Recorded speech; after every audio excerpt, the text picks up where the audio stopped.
and I saw this movie.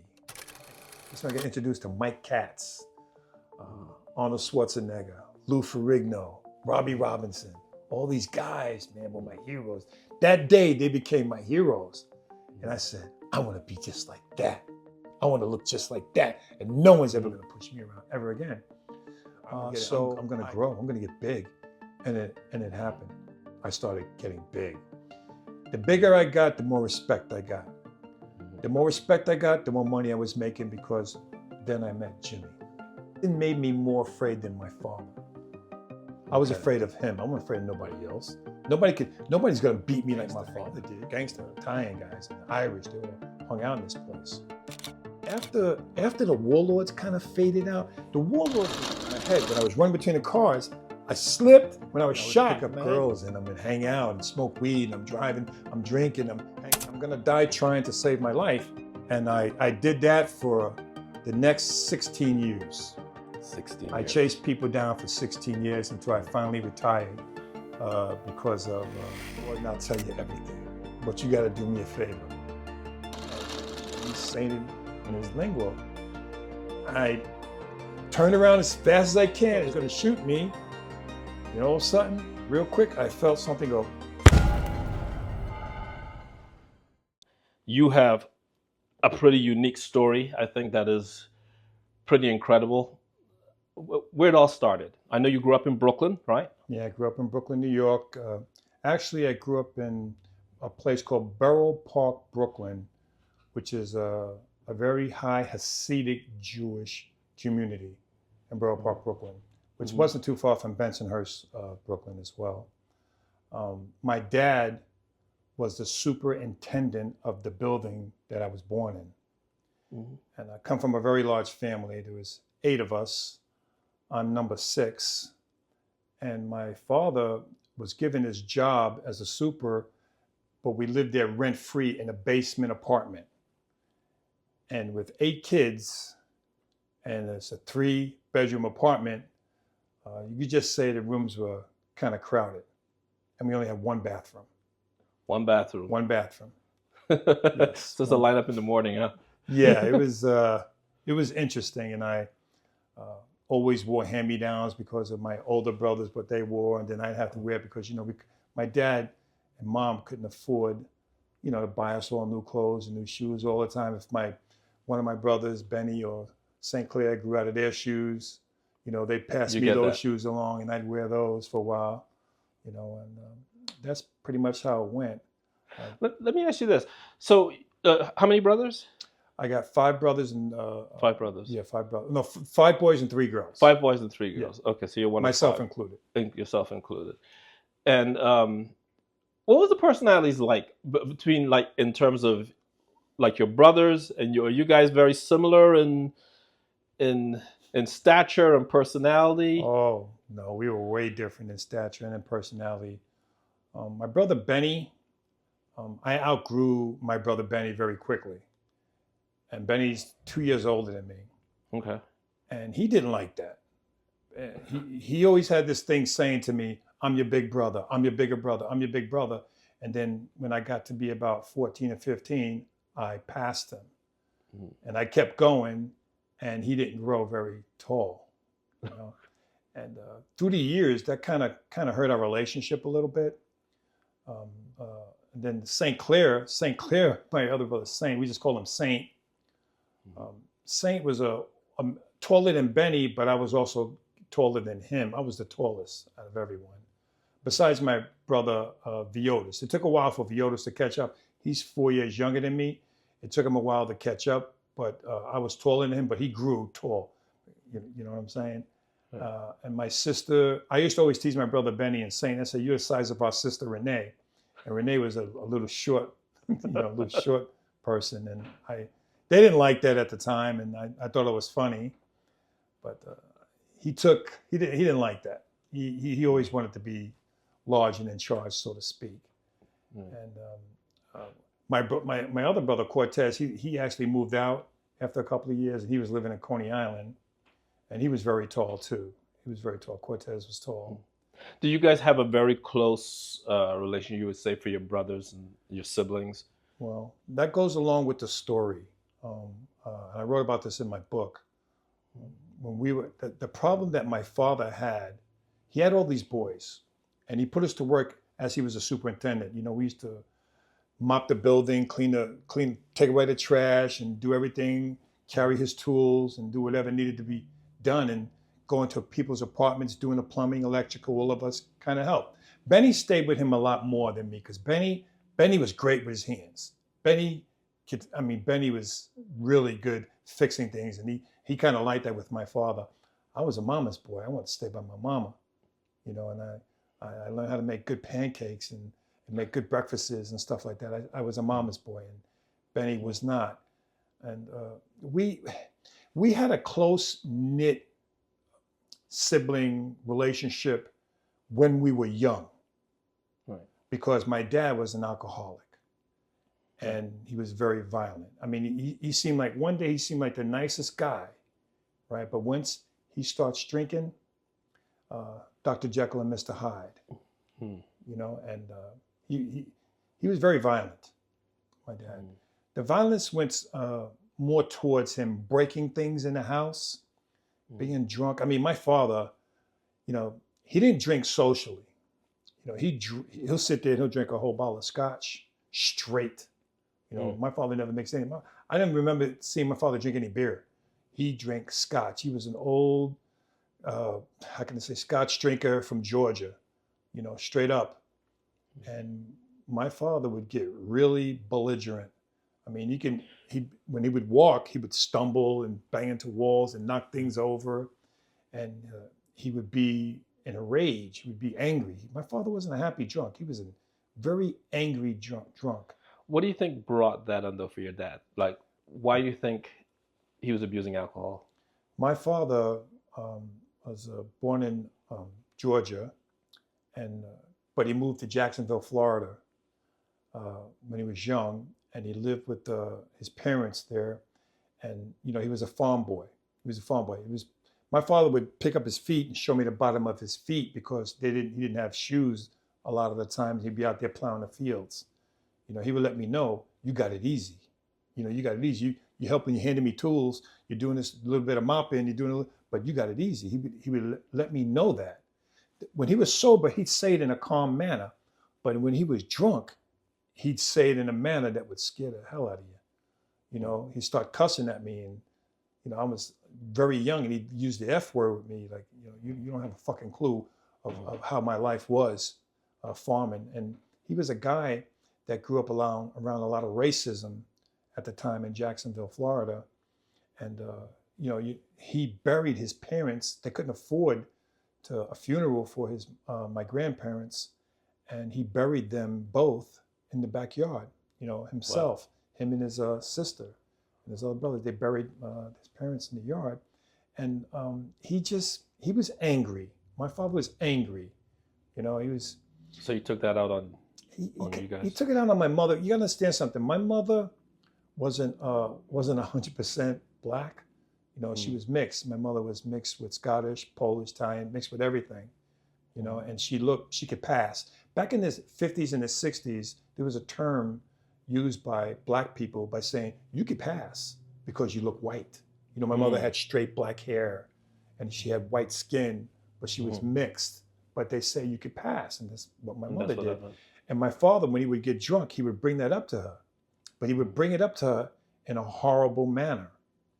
You know, he would say, you're fucking white. You know, I don't even know why I fucking married you. You know, you're white. Why did I marry a white woman? I don't know. And me being a child, watching him say that to my mother, I didn't understand exactly. Because I didn't look at my mother as being white. I looked at my mother as being mom. Right. You know, as a child. That's the way I looked at it. But when, as time went on and I was at school and all the stuff that was going on at home, it kind of came with me and I went to school. I was very angry with a lot of people. My dad was old school. Like, he'd give us whoopings. But it wasn't whoopings, it were beatings. My father beat us. You know, if I'm sitting at the table and I would say, dag, he said, that sounds too much like damn, and backhand me at the table, knock me over in my chair. And then my mother would get upset and he'd tell us, bitch, sit the fuck down. Sit the fuck down. I'll go get my gun.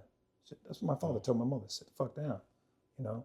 And then my brothers, they were all scared and terrified. We're all sitting there, and I'd get up, you know, crying. Then my father said, "Stop that goddamn crying.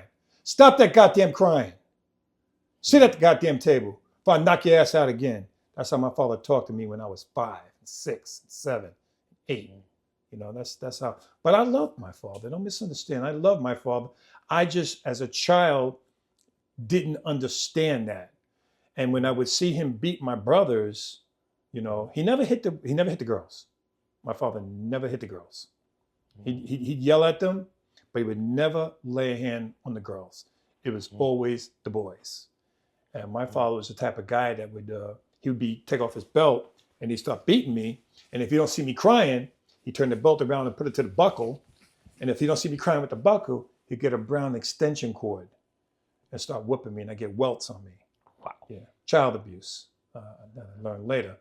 But I tried to cry really quickly when he was starting to beat me with the belt. And he said, "You lying, ain't nothing. I ain't hit you hard. I ain't you hard." You know, he'd say that to me as he was beating me. And he beat me sober, but when he was drunk, it was more lighter because he couldn't control it. I was controlling it then. You follow what I'm saying? Do you think that your mom stayed in the relationship? Yes, she stayed in a relationship. Was it more dangerous for her to get out? My mother was a very kind woman. She was a Catholic woman. She didn't really put all of that out there at the time. I learned that later on as I learned about who my mother was religious-wise. She'd pray a lot over us, and she'd carry the Bible, and she'd say things to us as a kid I didn't really understand. And she tried to run to to our defense, but then he would, you know, like hit her, slap her, and she'd start crying. And when I see my mother crying, you know, I start crying, and I just want to like everything calm down. If everybody would just calm down, Daddy will stop. Right. If we keep adding fuel to the fire, Daddy's not going to stop. And we all kind of knew that about him. You know, we all kind of see how he worked, how he did that with us, you know. And it took me many, many years to try to understand, did my father love me? Did he hate me? My mother would say to me, she would say to me, "Your daddy loves you. It's just that your daddy has a problem." You know? And how do you think, did you think he loved you? At the time, no, I didn't think he loved me. But your mom felt like he did. Was She there said any that way to that us. she showed that he showed that? Yes, he did. He did. My dad, what he did, he had this thing. He loved putting us on baseball teams. He put us on baseball teams, and he would come watch us play. My father loved baseball. He loved sitting, listening to the Mets play on the radio, listening to the Mets play. That was his big thing. And he just loved baseball. And he put me, my brothers, and all of us pee-wee. Then we went to the biggest stuff in baseball. And he would come. He wouldn't come. My father, when he was at the game, he's on his own. He wouldn't come over there, pat me on the back and say, "Good, you got a hit," or cheer me on. No, he didn't do anything like that. He just watched the game and smoke a cigar and have his drink. You know, he just didn't. I think it was more for his entertainment. I'm not sure. You know, I like to ask him that question myself. But, you know, after the game was over with, you know, most of the parents would shake each other's parents' hands. My dad didn't participate in any of that. He folded up his chair and put it back in the back of the station wagon and wait for us to get in the car. He didn't want to associate with anyone. He just wanted to go see them play. And when we get in the car, we would say, "Dad, did you see this? Dad, did you see that?" He goes, "Yeah, I saw it. I saw you. Good job." And that was it. No, he said, "Good job." He just said good job. Okay. Good job. I seen that. So maybe that was just the extent of his nurture. Yeah, it probably was. It probably was, you know. And I was just happy that I feel as though he praised me for something, you know. But as time went on, there was one incident that happened that I'll never forget. And I wrote about this in my book. My father was having a really bad argument. I get the chills when I think of this, with my mother. And he was cussing her out in the kitchen. Now, this is the thing that I do know. When my father would jump in his station wagon, okay, to you people that don't know, a station wagon is the beginning of an SUV. Okay, he would jump into a station wagon. He would be gone for hours. Now, when my father would come home after 9 o'clock at night, I knew myself that he was drunk. He's gone that long. He's been drinking. And when he would come into the house, I could hear him stumbling at the front door because our front door made a lot of noise, and he's grabbing onto it, trying to get in the house. And he'd go into the kitchen and sit down, and then he'd start calling my mother, Margaret, Margaret, get in the goddamn kitchen. Get in the goddamn kitchen. I want to talk to you. That's when I started getting scared because I know that whatever went on out there, he's going to take it out on my mother. So I made sure, I was getting older too, I made sure that me, my brother Benny, and Viotis, we protected our little brother and sister. Most of the time, at that time, my sister Renee was out with her friend because she was older. Renee's 10 years older than me. She was out with her friends. St. Clair was gone, probably running the streets. And it would just be me, Benny, Viotis, and Darlene at the house. And my father would be in the kitchen. And we'd stand maybe into the next room and we'd listen to him or watching him because I don't want him, I didn't know what to do. I don't want him to kill my mother. That's what I thought. He was going to kill my mother. So we're sitting at the table and he's cussing my mother out, calling every name in the book. And then he tells her to fix her something to eat. And my mother is so patient. She was like, she called him T. My father's name was Thomas, same name as me, T. T, I'm going to fix you something to eat. Just relax. I'm like, I got you, sweetheart. That's what my mother's telling him. And she's making him something. She puts the food on the plate. My father takes a look at the plate. What the fuck is this? What the fuck is this? I don't want this shit. And he grabbed the plate and throw it at her. Throw it at my mother, the plate. Yeah, hit her. Most of the time he hit her, and sometimes he missed her and hit the wall. And that's when me and my brother Benny would get a little bit closer, and then my father would be like, "What the hell? Get your asses out of here! Get your asses out of here right now, goddamn it! If I take off my belt." Now I listened to him, and we stepped back a little bit, and he sat down, and then that's when my father reached into his side and he pulled out a gun, and he set it on the table. He did that a numerous amount of times. He did that so many times, I knew where he hid his gun. I knew where he hid his gun. I watched my father load that gun so many times. So what I did one day, I talked to Benny, and Dad was coming home late that night. I said, Benny, Daddy's drunk. He's coming back. He's going to shoot Mommy. But I know where Daddy's gun is. Benny told me, Tommy, if we move the gun, Daddy's going to get worse. I said, no, we don't have to remove the gun. We can take the bullets out.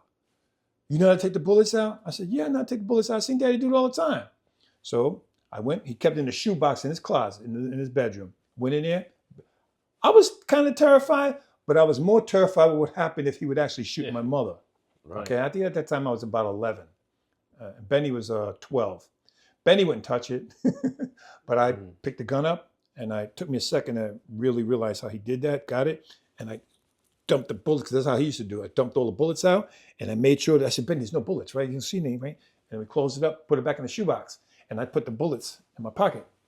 Lo and behold, a couple hours later, here come T, my dad, drunk as hell, coming in the house, raising hell, calling my mother's name, Margaret. And then she comes in there, T, what do you want? Come sit in the kitchen. It's always, I want to talk to you. When he gets drunk, he's always saying that to my mother, I want to talk to you. Sat at the table. He started raising hell with her, again, very loud, gets up, stumbles, goes into his base. I'm going to get my gun. You're going to listen to me, bitch. I'm tired of this shit, right? And my mother just sits at the table, grabbing her head like this. And my sister, Darlene, is crying. She's saying, Mommy, get out, get out, get out.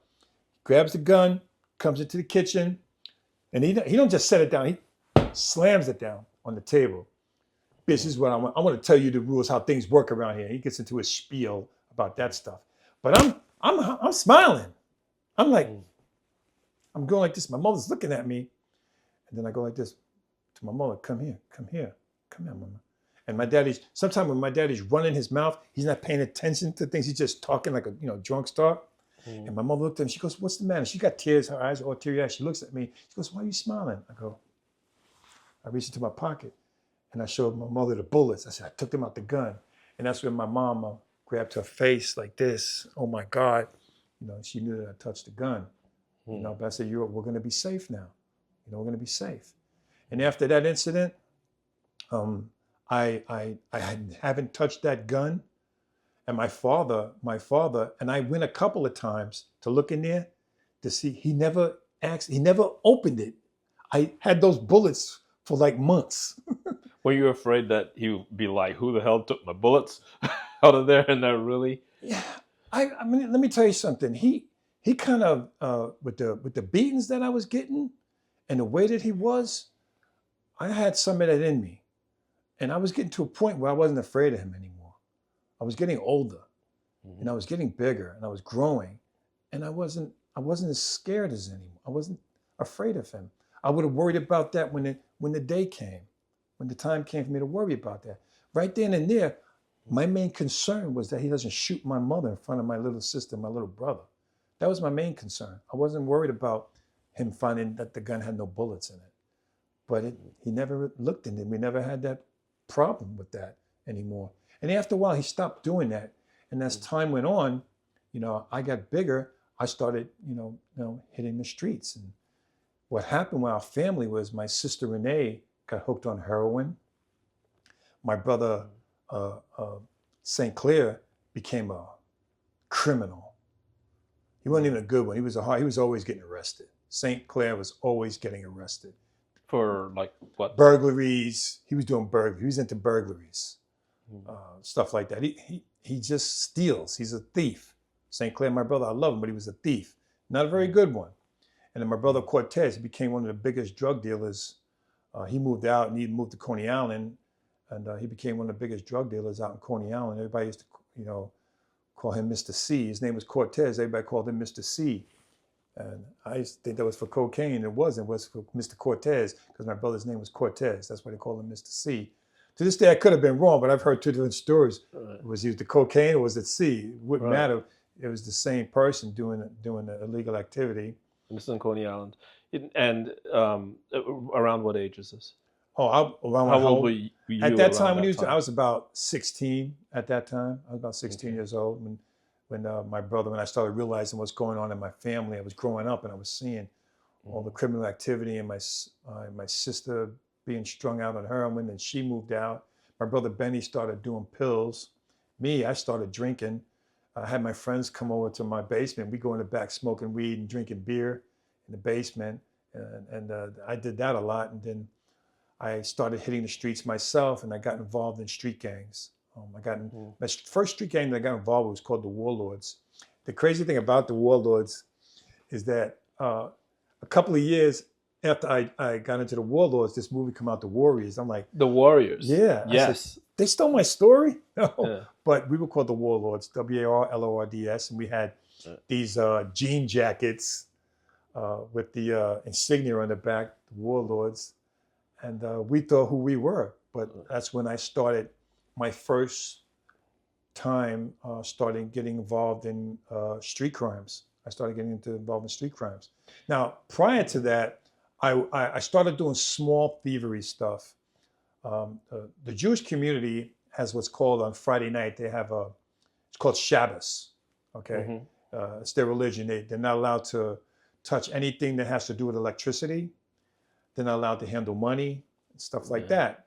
And I was a little younger, they used to knock on our door and say, can Tommy come upstairs and flip a light switch or turn this off or do whatever.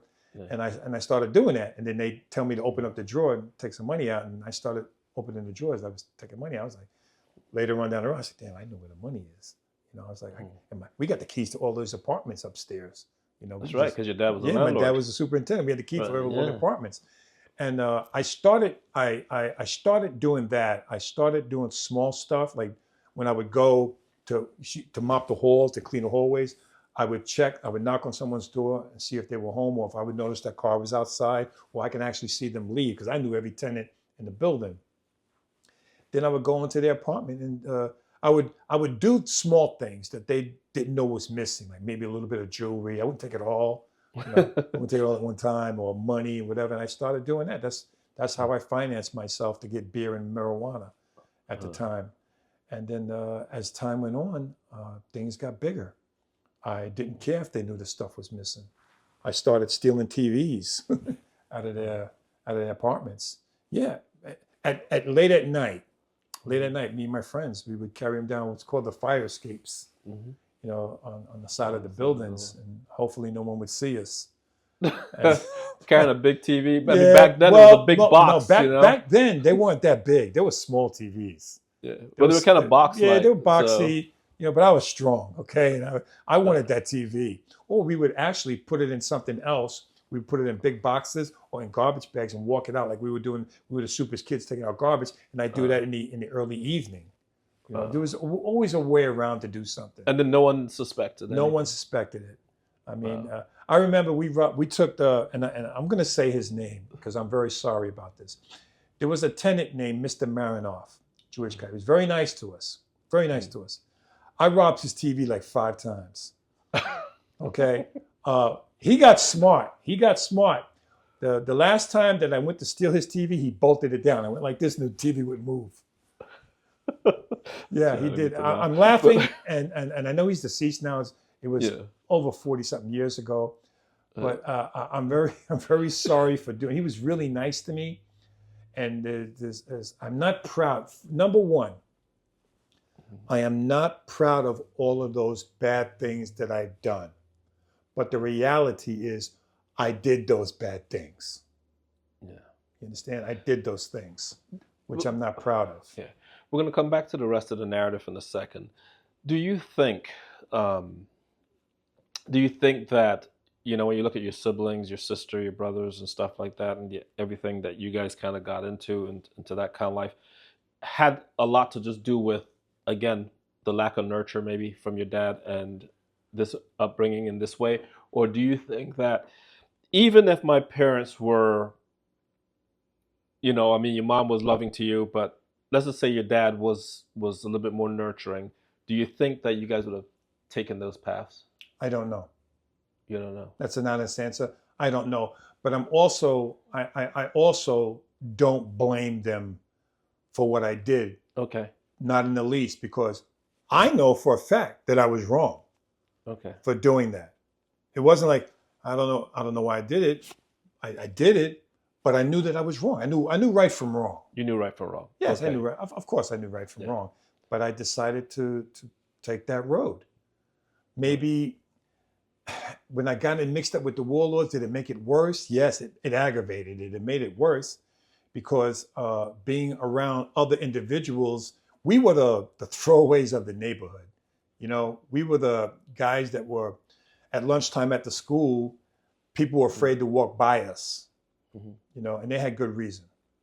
Okay, they had good reason. Right. I got into stealing cars at a very young age. You got to understand something. Back in the 70s, cars were easy to steal. Okay, right. Lots of people didn't even lock their doors for cars back in the day. There were no hood locks to a lot of cars. They opened from the outside. We would steal their batteries and sell the batteries. Then I started off small, stealing the batteries and whatever's in the car and the radio. But after a while, when I got mixed up with some people that were higher up, which I'll explain to you, I started stealing cars because I was taught by people that were in the car business out there, thievery business.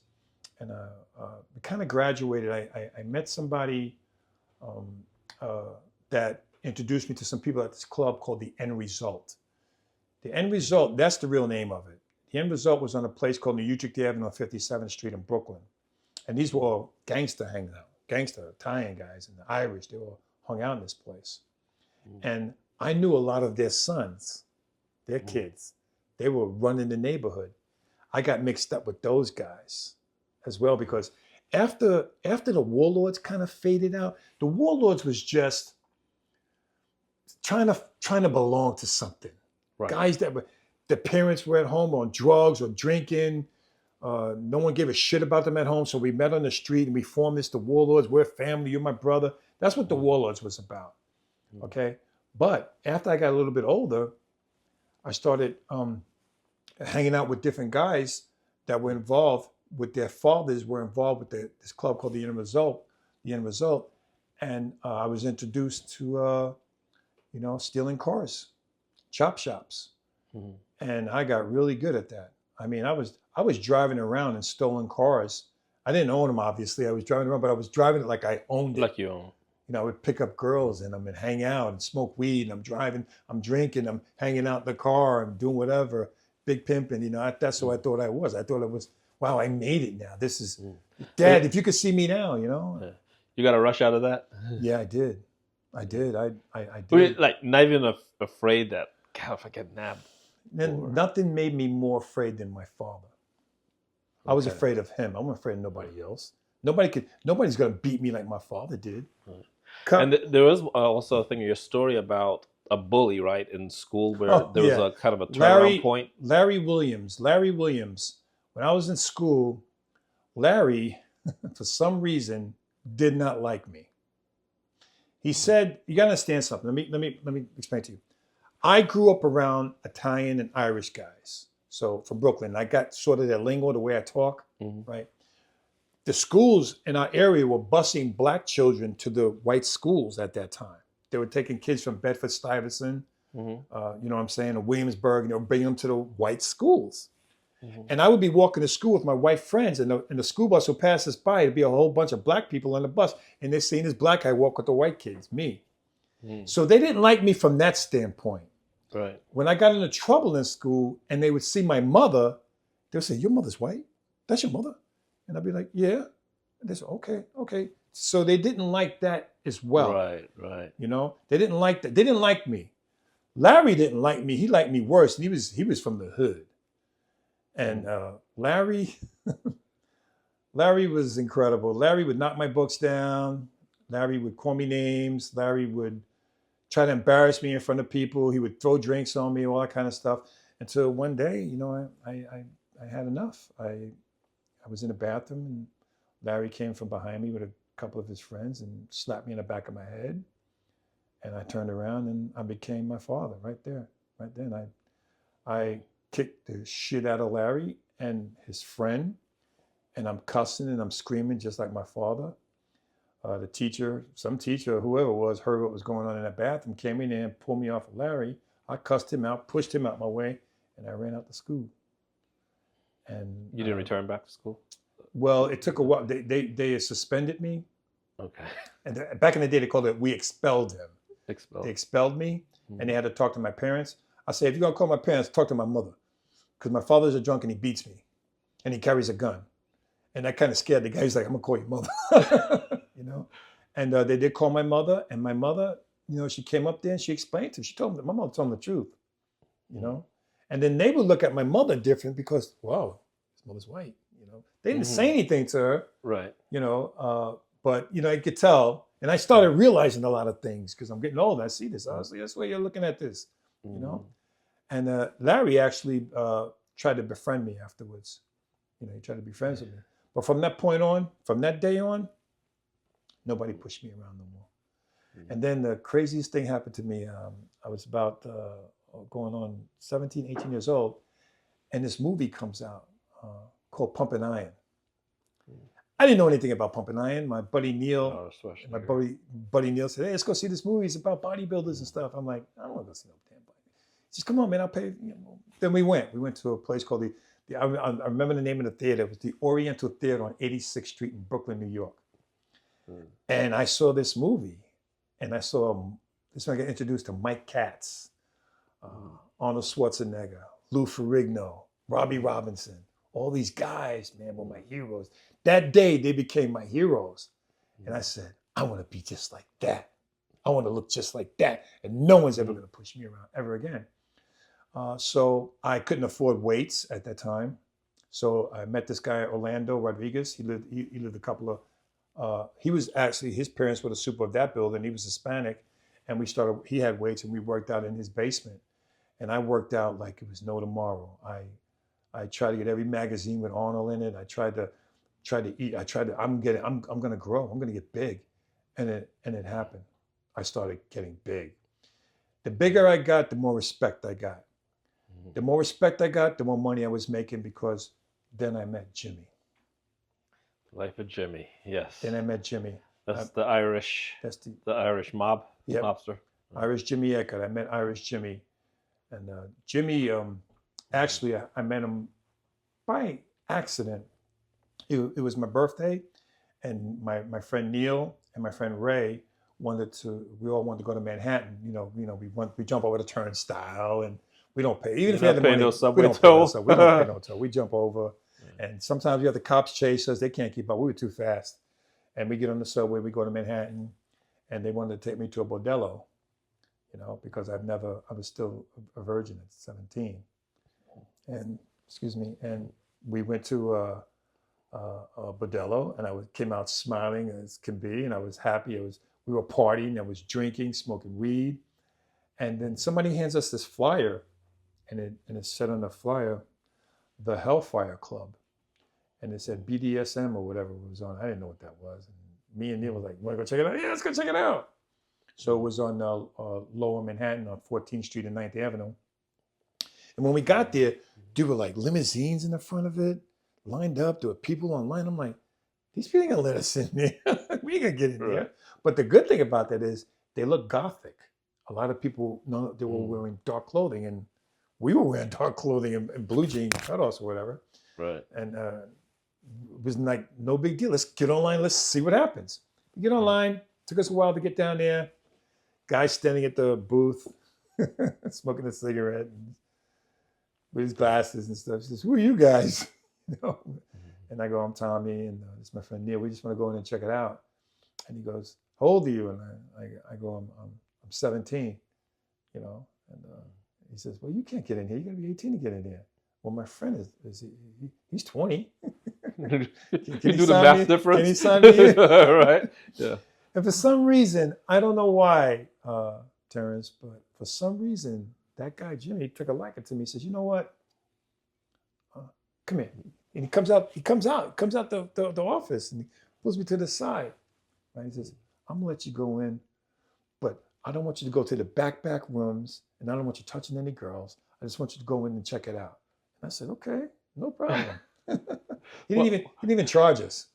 Well, yeah. Did you adhere to what he said, given that you guys were such renegades? I did exactly what he said when I went in there. I hung out, but I did drink because Neil was getting me drinks. But I did exactly what he said, and they monitor you there. They got security guys watching you, and Jimmy probably told somebody to watch us or whatever. But for some reason, you ever in your life feel as though like somebody instantly likes you? Right. And I felt that with him. And then when it was all over with, when it was done, when it was time for us to leave and the club was closing down, he came over. I went up to him. I wanted to say thank you. And he was an older guy. At that time, he had to be at least 50-something years old, but he had like a 20-year-old girlfriend. She was hot. She was gorgeous. I'll never forget her. And he says, "Hey, when you get over age, come back and see me. When you get over age, I might have a job for you." Because he seen how big I was, because I was growing, And I said, I'll do that. And I did come back when I was 20. And Jimmy hired me to do security at his club. By the time I got there, by the time I came back about a year and a half later, and a couple of years later, I was pretty big. I was over 200 pounds. I was, oh my gosh, I was so low. I mean, I loved myself back then. It was incredible. And he hired me at the club. I did security. And he liked the way I did the security work. I didn't beat up everybody like a lot of guys in there did. And as time went on, I kind of graduated again. He'd take me for lunches. We'd sit and we'd talk. And when the big bosses came to town, and I knew when the big bosses were coming, because there was this coffee place across from on 14th Street, right across from the club. And Jimmy said, "Tommy, walk me upstairs. And I'm sitting upstairs with him, and he's smoking a cigarette. And we wait for the big car to come, a limousine would come. And he'd say, "Tommy, you stay out here while I go in there and talk to the bosses." And he'd go inside, and he'd sit and talk to the bosses.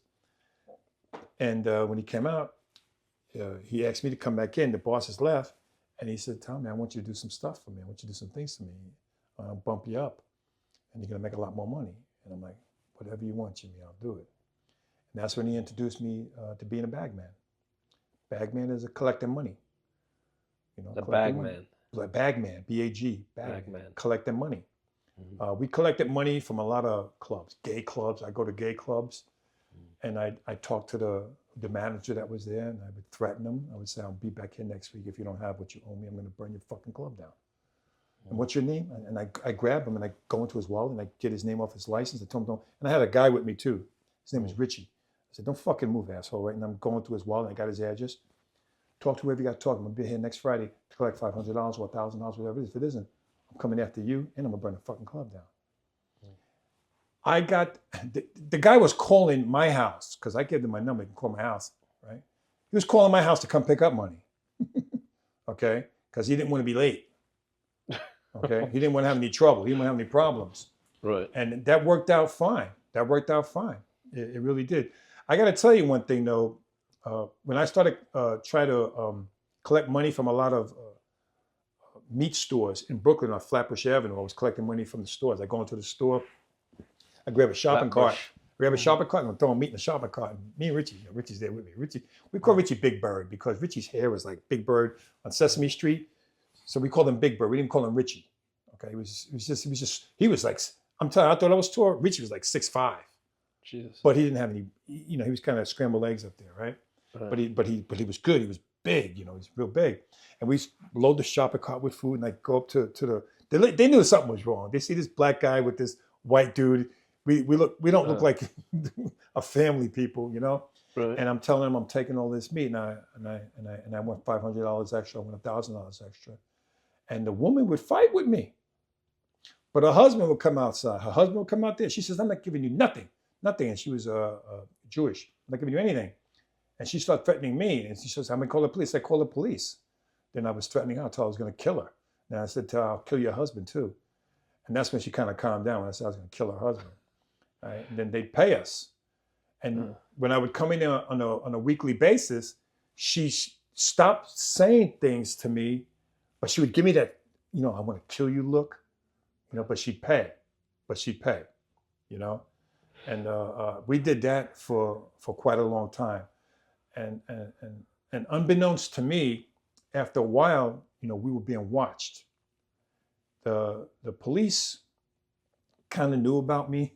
They kind of knew about me, especially after I got stabbed. What happened was my brother came running into the house, and he told me, Tommy, this gang, this is going back a little time though, this gang got Timmy, his friend, at the schoolyard or whatever, and they won't let him go. My brother Violas, he was all crying and stuff, so I grabbed a baseball bat and I ran to the schoolyard, and the schoolyard was about 10 blocks away. New York City blocks are long, It's a long way to run. It's a long way to run. I ran there, and I helped Timmy out and batted a few guys out, but I wound up getting stabbed in the back.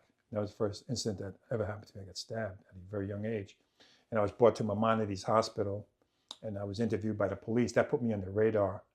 Who's this guy swinging a bat at the school, whatever. It just put me on the radar, like, who's this guy? Right. And then they started seeing me all over the neighborhood doing things. And it was, they pulled me over a few times, got in the car. And I remember his name. His name was Officer George Bofer. He was a German guy. And the other officer was another German cop named Roddenberg. We just call him Roddy, Roddy, Roddy. And they were nice. They were straight cops, and they were trying to point me in the right direction. But every time they would see me, I was doing something wrong. Right. I would either be drinking beer. "Tommy, what's in that bag?" I was drinking beer, I was smoking weed, whatever. They see me doing, minor things and stuff like that. As time went on, I say to me, and I'm starting to think who I am. I can't be touched. Nobody can do nothing to me. I got stabbed. And I survived that. No big deal. I come out and I'm bragging about it, and I'm thinking who the fuck I am, Right. So that's how I was back then. And then as time went on, I went to, I rousted so many people in Brooklyn. Red Hook, Brooklyn, Dyker Park, Coney Island. I went everywhere. Jimmy was putting us everywhere. Clubs couldn't do nothing. And when they see me coming, I go into the bar or the club, everybody starts shaking, they're here, and I start ordering drinks. I don't pay for drinks, And then there's girls there. I say, "Hey," and the girls come talk to me, not because they like me, because some girls like me because they like that atmosphere, but some girls just talk to me because they were scared to death. Yeah, fair. You know what I'm saying? I'll do whatever you want, man. Just don't kill me, And I thought who I was. I thought about, I can't be touched. But what happened was one night I went to 36th Street and Red Hook to pick up money. Mm. And I do the same thing I usually do. You know, I kind of graduated. I was snorting cocaine. I had this cocaine in my pocket. I'm snorting coke. I'm going into the clubs and I'm drinking, hanging out, and I go to talk to the individual that was supposed to give me my money. He gave me my money, and then after he gives me the money, you know, I'm still an asshole. You know, I'm not even nice about it. I'm being a fucking asshole, and they had enough. They had enough. I went to the bathroom. Richie was with me that night, and he was sitting out by the bar, and I went to the bathroom by myself. And then 3 guys came in and put a gun to my head, and they patted me down and in the bathroom, and they took me out. You know, when you leave a club, they have the alarm door that you can't press, the alarm will go off. Yep. That, for some reason, that didn't go off, and they went out that door. It didn't go off or anything, and they got me outside, and I'm high, and I'm like, this is it. I'm dead. I started to get nervous. I was starting to panic a little bit. I'm not gonna lie, I was scared.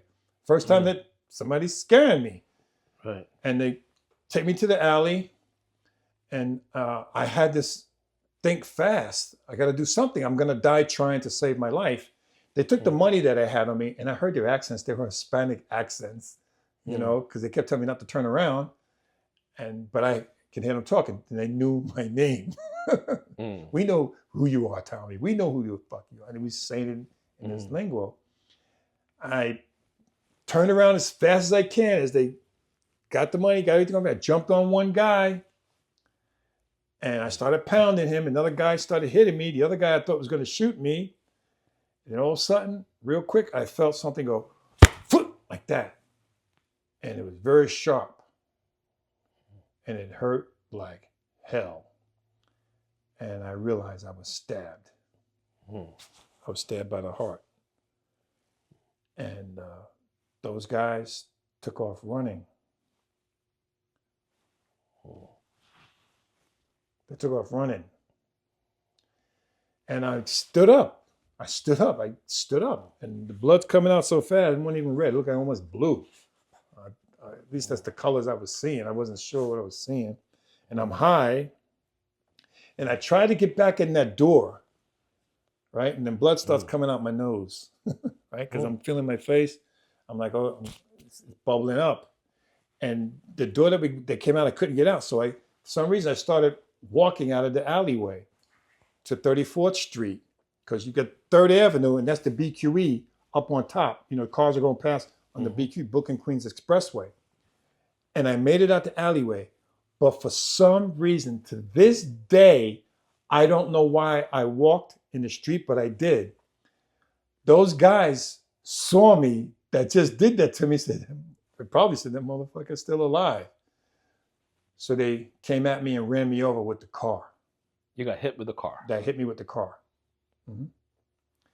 And the next thing that I knew, when I woke up, it was weeks later. I was in a coma. I was in really bad shape. I was on life support. And the story was told to me by the police and my family. The police I'll get into the police. They came in there questioning me. They knew what I was all about. But my mother came in there. She was crying, and I finally woke up, and I couldn't talk. They had all these things in me, whatever. And when I was finally, after a little bit of time goes by, and my mother kept coming to visit me, she said to me, and my mother was teary-eyed when she said this to me, she goes, they put you in the body bag, and the body bag moved. And the people that were at the EMS, they got in trouble with law enforcement. Something was going on because they wasn't supposed to put me in a body bag, something. To this day, I'm not sure how that went, and I read the report. But when they put me in a body bag, because they thought I was a victim of an accident. They didn't know that I was possibly a victim of a homicide because I was stabbed. They couldn't tell what the wound was until they went over and they saw that I had a stab wound. What they told me, you know, the doctors finally told me. And the doctor said, "You lucky, You're lucky because you could have suffocated because they didn't have it zip it all the way up. Hmm. And it moved. And they opened it and they saw you still breathing. And my mother, that would be my mother. I can't tell you, I love my mother. My mother brought that story up to every person she talked to for the rest of her life. She would say, you know what, they put my baby in a body bag. And she would tell people, she would get into that story, and then she would actually get teared up, and that scared the living crap out of her. You know, I think her telling that story made her feel good that I was still there, I think. I'm not sure. Right. I never really asked her, but I never stopped her when she was telling that story. I'd get tired of her telling the story, but I never would interrupt her because the way that she would say it, and then when he was alive, oh my Lord, like my baby was alive. So I wanted to see that part. You know, I wanted to see the end part of that. Yeah, you can't take that away from your mom. She gave birth to you. Yes. So, you know. And then life changed after that. And that's when life changed for you. No, it got worse. Oh, it changed for the worse. It got worse after that.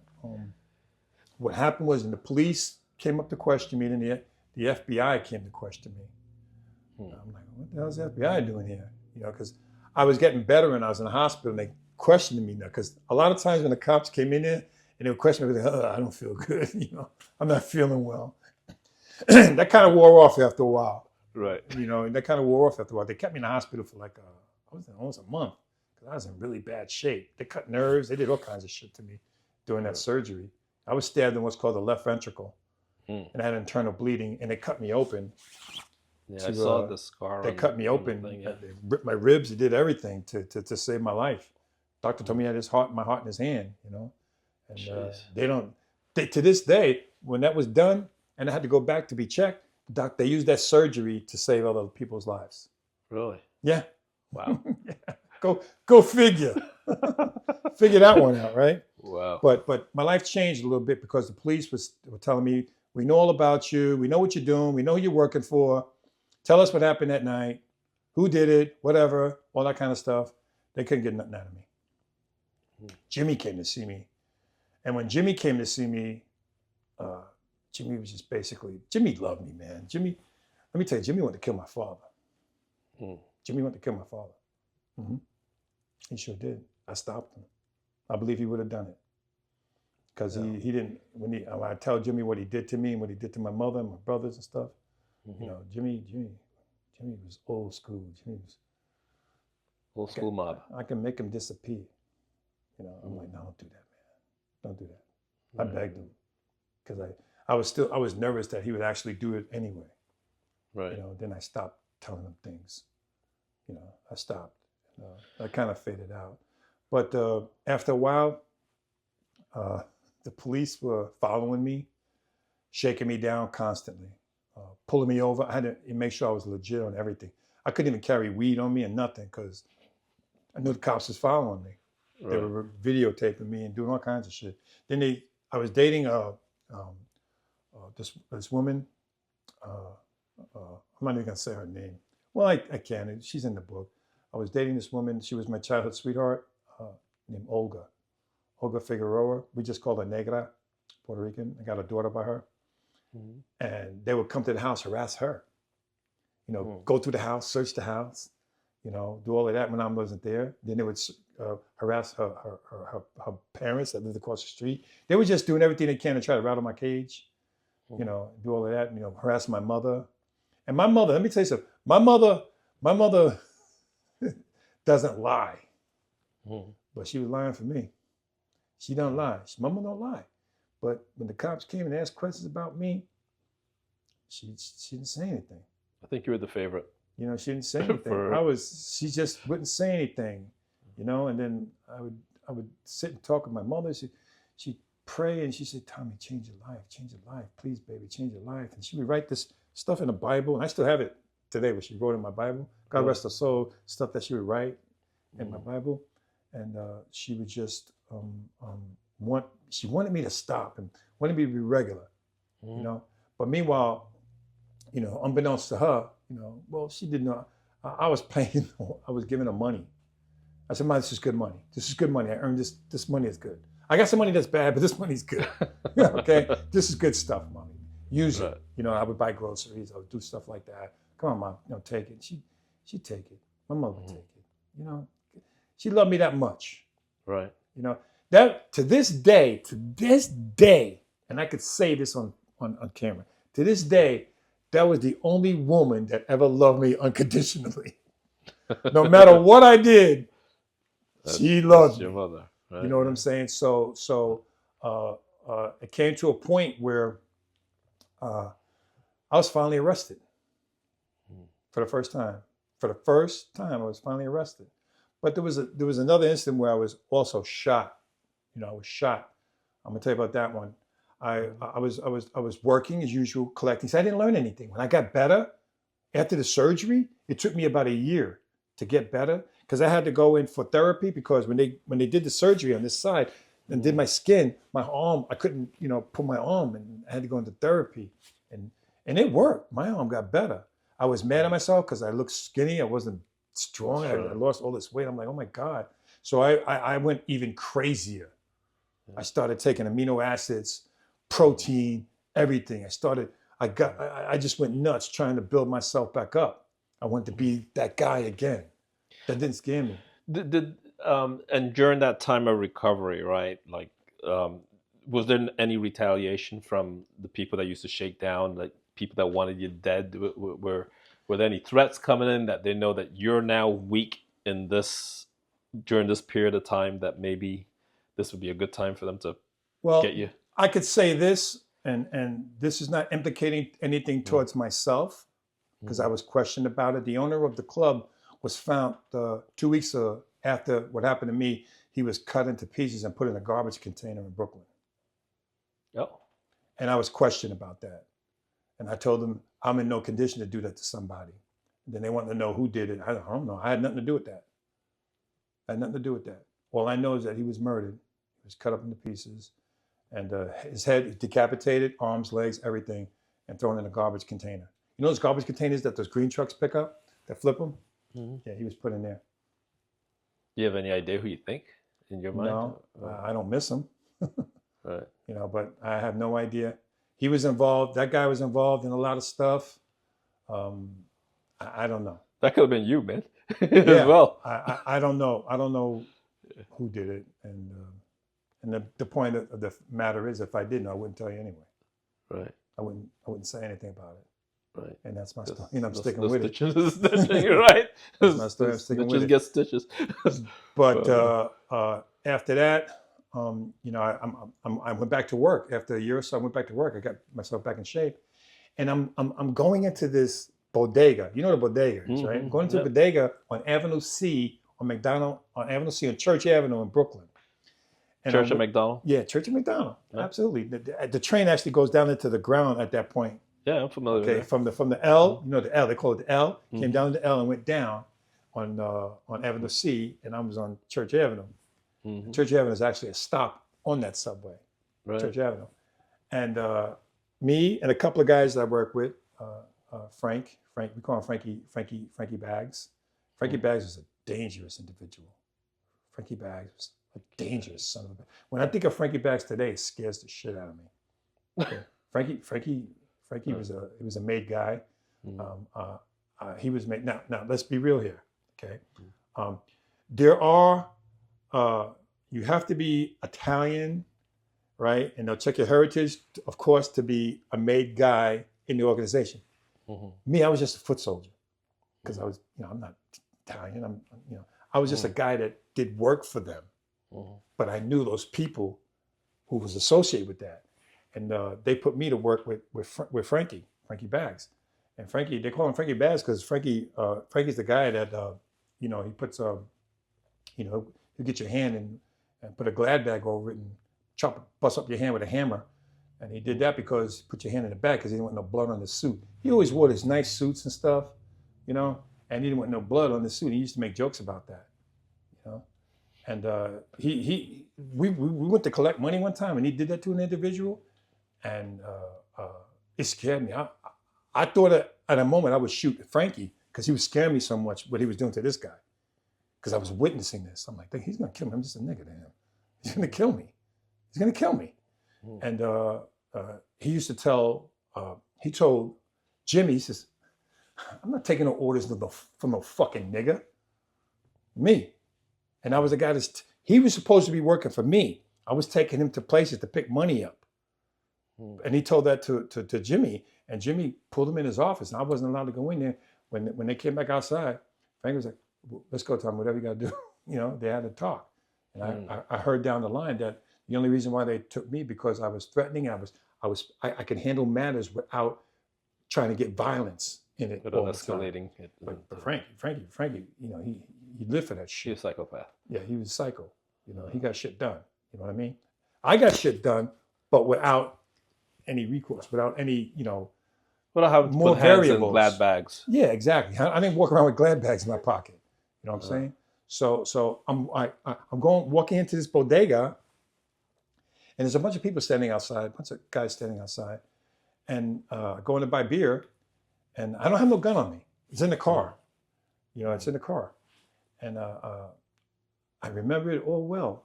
When I came out, one of the individuals that was outside says, I know you. I know who you are. Right?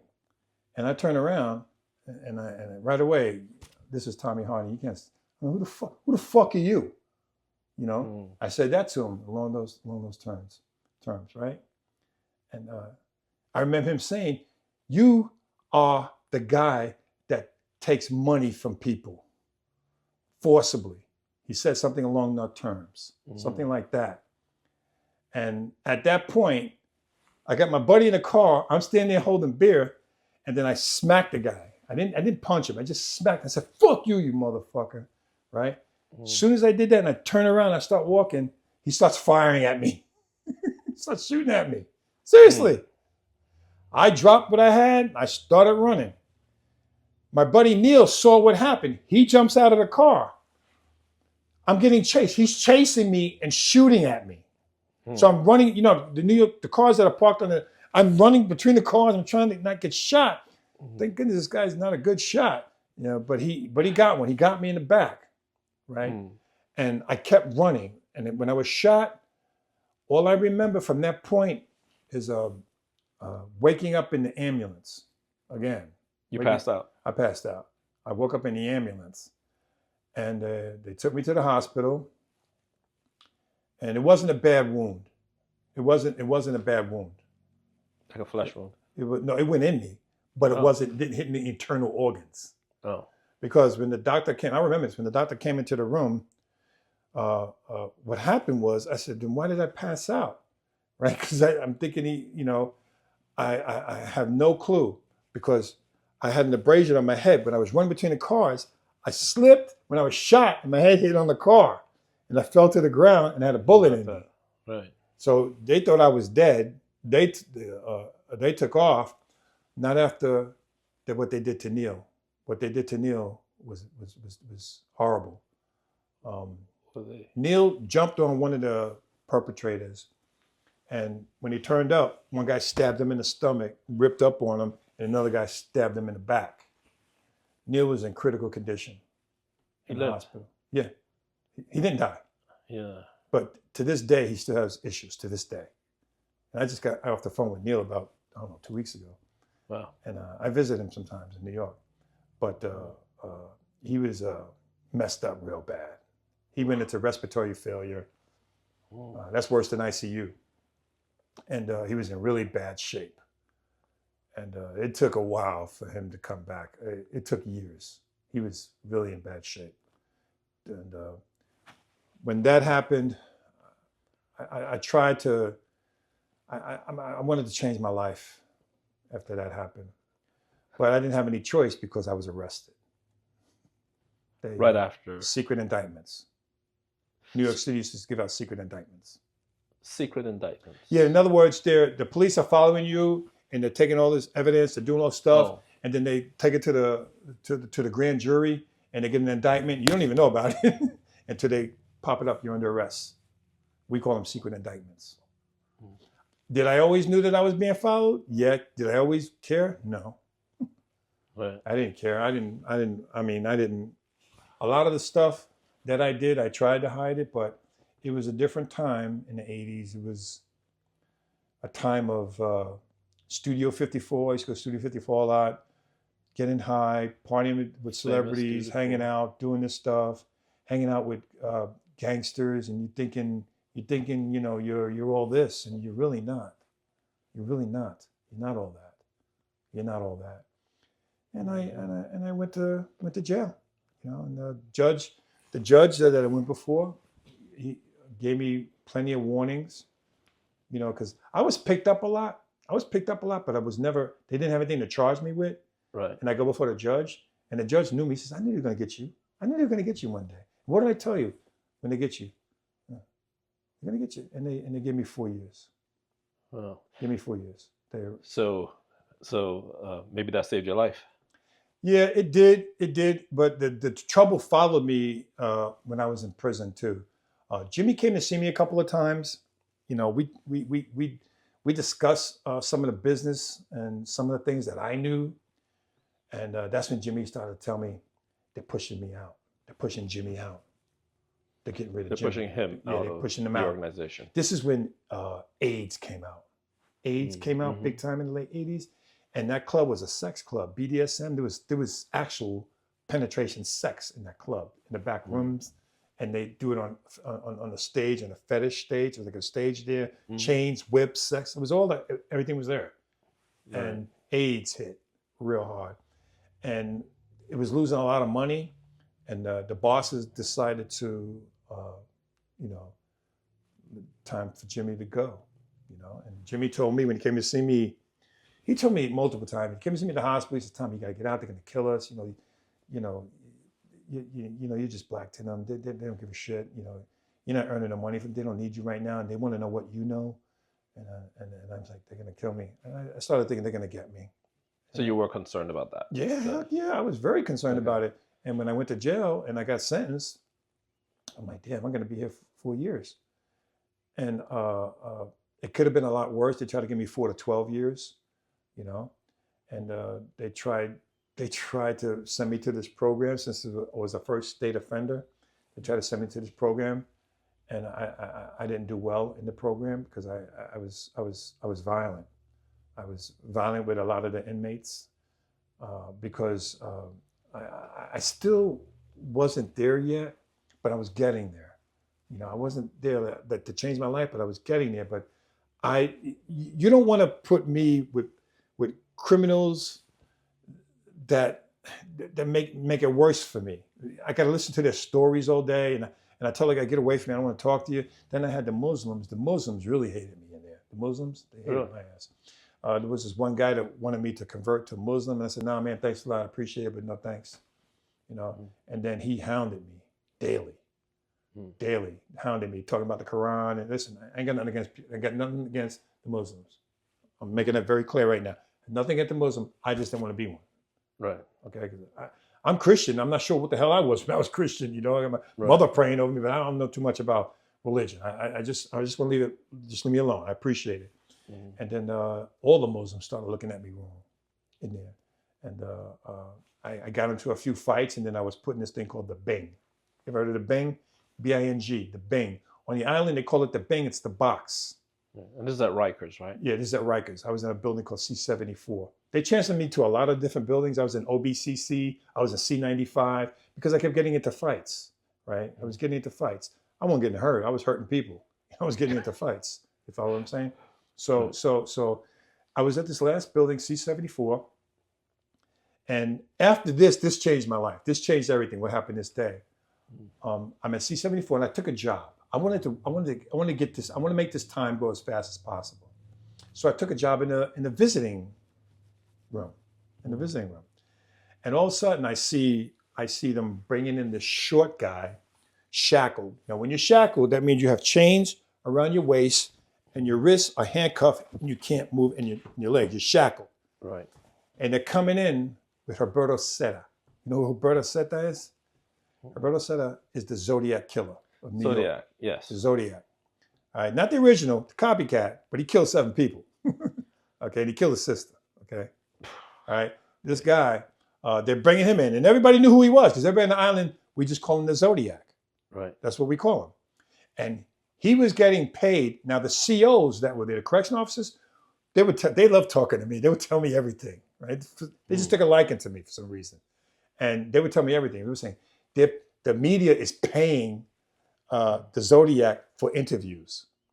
Okay, so he's going to come here. See, the crazy thing about this is, at C-74, you could wear your civilian clothes and on the island, but when you go on a visit, you got to put on orange jumpsuits. They do it different back then. Today it's different. Everybody wears orange, right?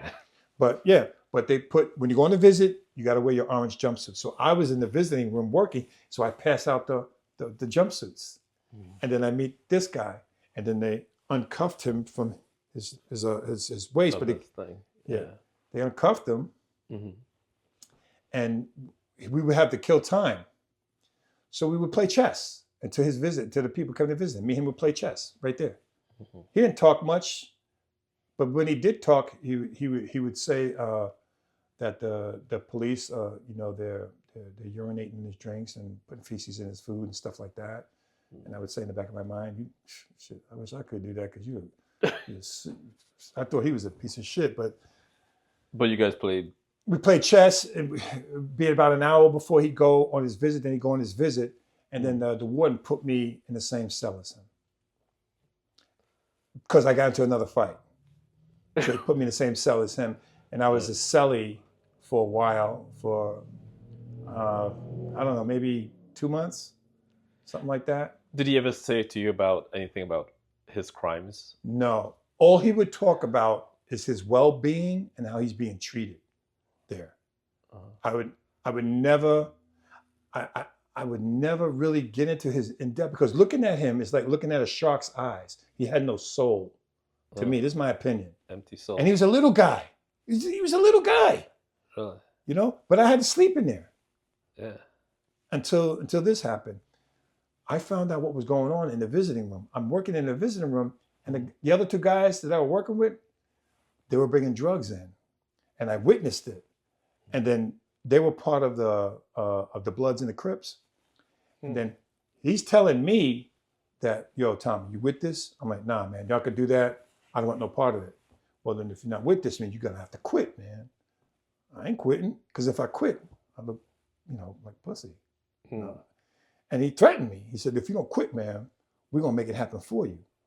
So I said, go ahead, man, do what you got to do. Meanwhile, I'm not quivering in my boots. I'm not scared, but I'm concerned.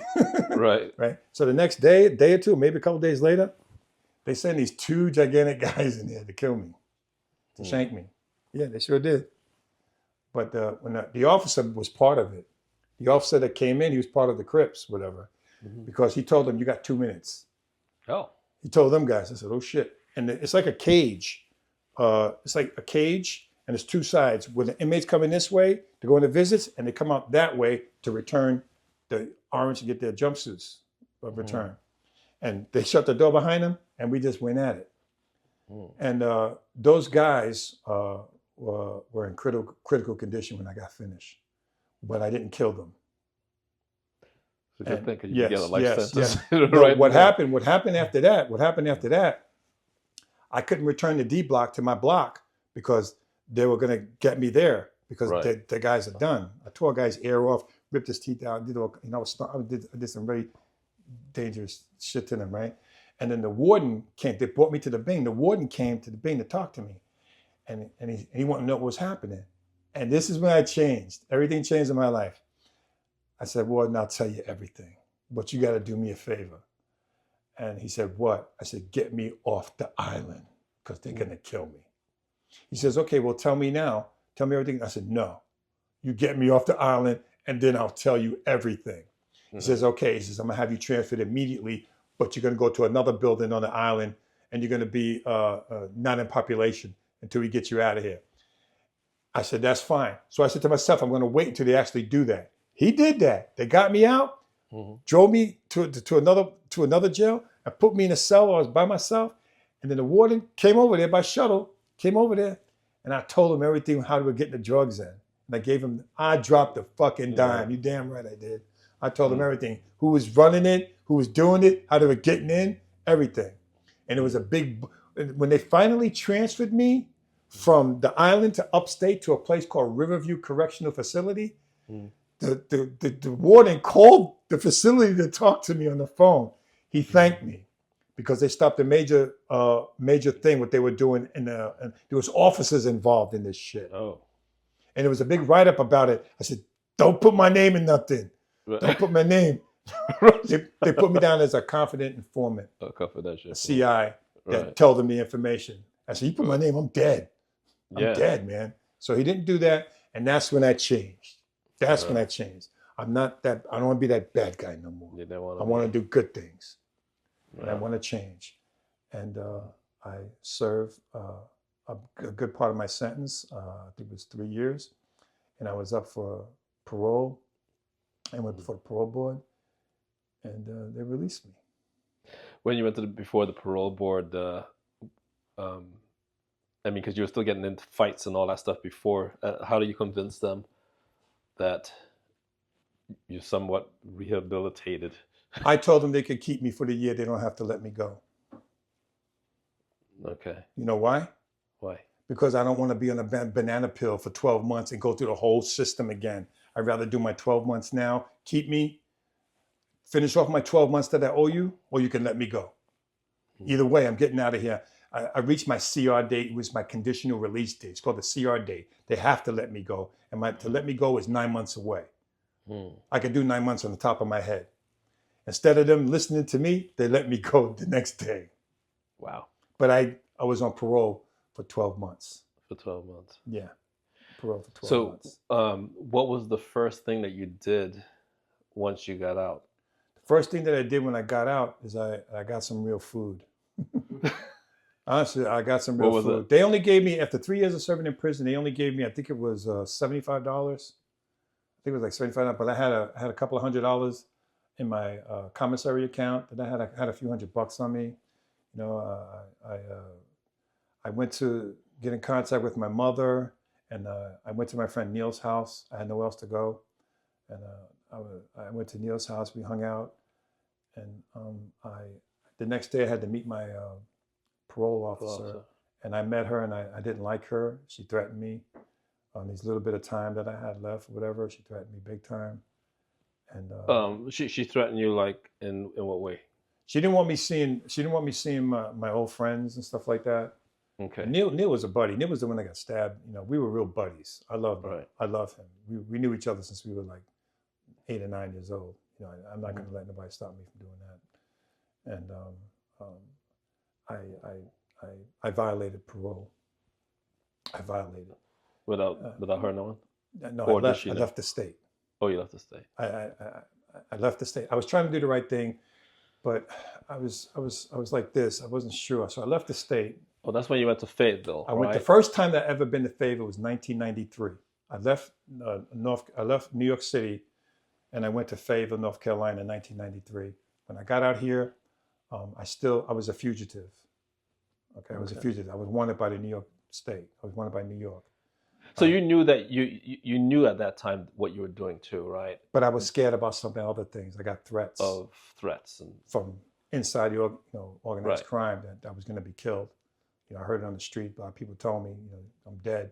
So that played a role. And when she was really not cool with me, I said, you know what, fuck this, I'm leaving. I'm trying to save my life.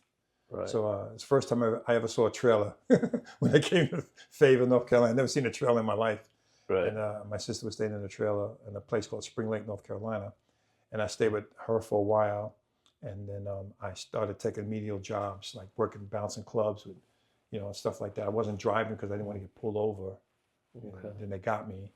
But what was going on with like your mom at the time and your dad? My mom, Was dad around my still? my dad passed away in 1981. He died early on. So he died He early died on. early on. He died August 31st, 1981. My mom had to move to.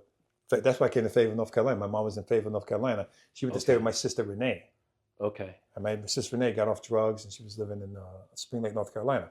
So I wanted to go see my mom. So I came down and stayed with my mom and my sister out here for a while.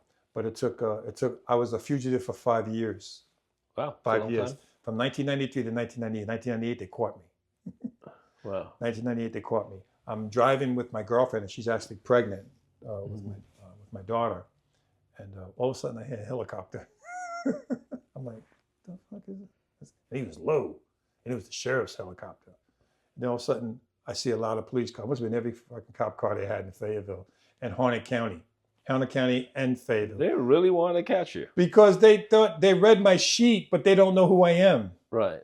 You know, and to come to find out, when the officers finally got me, they pulled us over and they got on the speaker, Tommy, we know what you get out, step out of the car, all that kind of stuff, and felony stop, and got me out. And she starts crying. I'm like, at first I thought she snitched on me because we were having a bad relationship. I thought she dropped a dime on me. Because I said this, did you fucking tell the cops on me? She goes, no. And she's screaming. I don't know. I didn't trust her. I didn't really trust her. And I was brought down to the Cumberland County Jail in Fayetteville. And the warden there was pretty cool. He said to me, man, you've been here for 5 years. You ain't never had no problem. If they don't come for you in 30 days, I'm gonna let you go because there's no charges on you. They just got you for some time that you owe in New York City, but you don't owe me nothing here. And he said he let me go. They were there in 2 days. They were there in 2 days. They got me. The U.S. Marshals came and got me. They flew me back on a plane. The guy is telling me, man, they don't want you. They don't want you. They don't care about that little time that you owe. You're gonna do it, but they don't want you. They want to know what you know about unsolved homicides and all this stuff and everything. A lot of, they want to charge me with RICO. A lot of things. They were threatening me, they were threatening me by the life, life sentence. We know you participated in these homicides. We know you're a killer, this and that, whatever. They were trying to do all that good cop, bad cop shit with me. And how did that work for you mentally? It didn't bother me at all because I didn't trust cops. I didn't believe nothing that they're saying. All I know is that what I know is to keep my mouth shut. I'll live long if I shut up. That's all I know. If I shut my mouth. Then Jimmy was murdered. Jimmy got murdered. And during the same time? Yeah, he got murdered, and they bring his pictures. They were to Rikers Island when I was in jail. And they were putting his pictures of him dead. And Frankie got murdered. He was murdered. And they showed me his pictures. They did a horrible job to Frankie Baggs. They did a horrible. I don't know. They just did a horrible job with him. And did he deserve it? What were you thinking at that point when you seeing your good buddy Jimmy, and it hurt me. It hurt me when I saw Jimmy. Mm-hmm. I was relieved when I saw Frankie in a way, because Frankie did a lot of things that I can't talk about. He did a lot of things. Right. Frankie, and I'm sorry that happened to him, but it was the life we chose. Right. I was still talking because I survived what they tried to do to me. Right. But he was bad. Jimmy to this day I don't know why they killed Jimmy. He was shot in the head one time, and he was put in the trunk of a car, and he was in the trunk for about a month. And that's what they told me. And he was nice to me. I loved him. I mean, I loved him. I never seen Jimmy do any violence. He just gave orders, And I was hurt by that. But I'm on Rikers Island, and I'm being questioned by the FBI came, and the marshals, the police, detectives, every law enforcement talked to me and recorded me and everything, and they didn't get nothing out of me. So they just told me they're gonna set up a case against me with the state's attorney, and they're gonna try to give me a life sentence to charge me with over 3 felonies. It's 3 strike law. Try to give me a life sentence. So I said, okay. That's it. What am I gonna do? I have no control. What am I gonna do? Give them something that's not gonna help me? The more you talk to them, the more time you're gonna get. Right. Or the more you tell them, the less life you're gonna have. Right. You know what I'm saying? So I just put it in my mind that it's over, it's done, and I'll just talk to my mother on the phone from time to time and tell her I love her, and that's it. And the end of story. But that wasn't the case. What happened was they got tired of questioning me. They sent me to this place called Governor Correctional Institute. And then they sent me to Attica. They sent me to Governor, and then I was there for, I don't know, 6 or 7 months. Then all of a sudden one day, somebody hit somebody. The correction officers go like this against your cell with their stick. Get up, Harding, up, pack up. I'm like, where are you going? Where am I going? You can't know where you're going. But I say anyway, where am I going? Pack up. All right, so I pack my stuff up. You know, just throw your stuff in fucking pillow sack, and they come in and they shackle me, and I didn't say anything. I didn't know what I'm saying. They're gonna kill me. They're taking me. They're gonna take me to the fucking woods. The cops are gonna fucking kill me. You know, because they're part of it.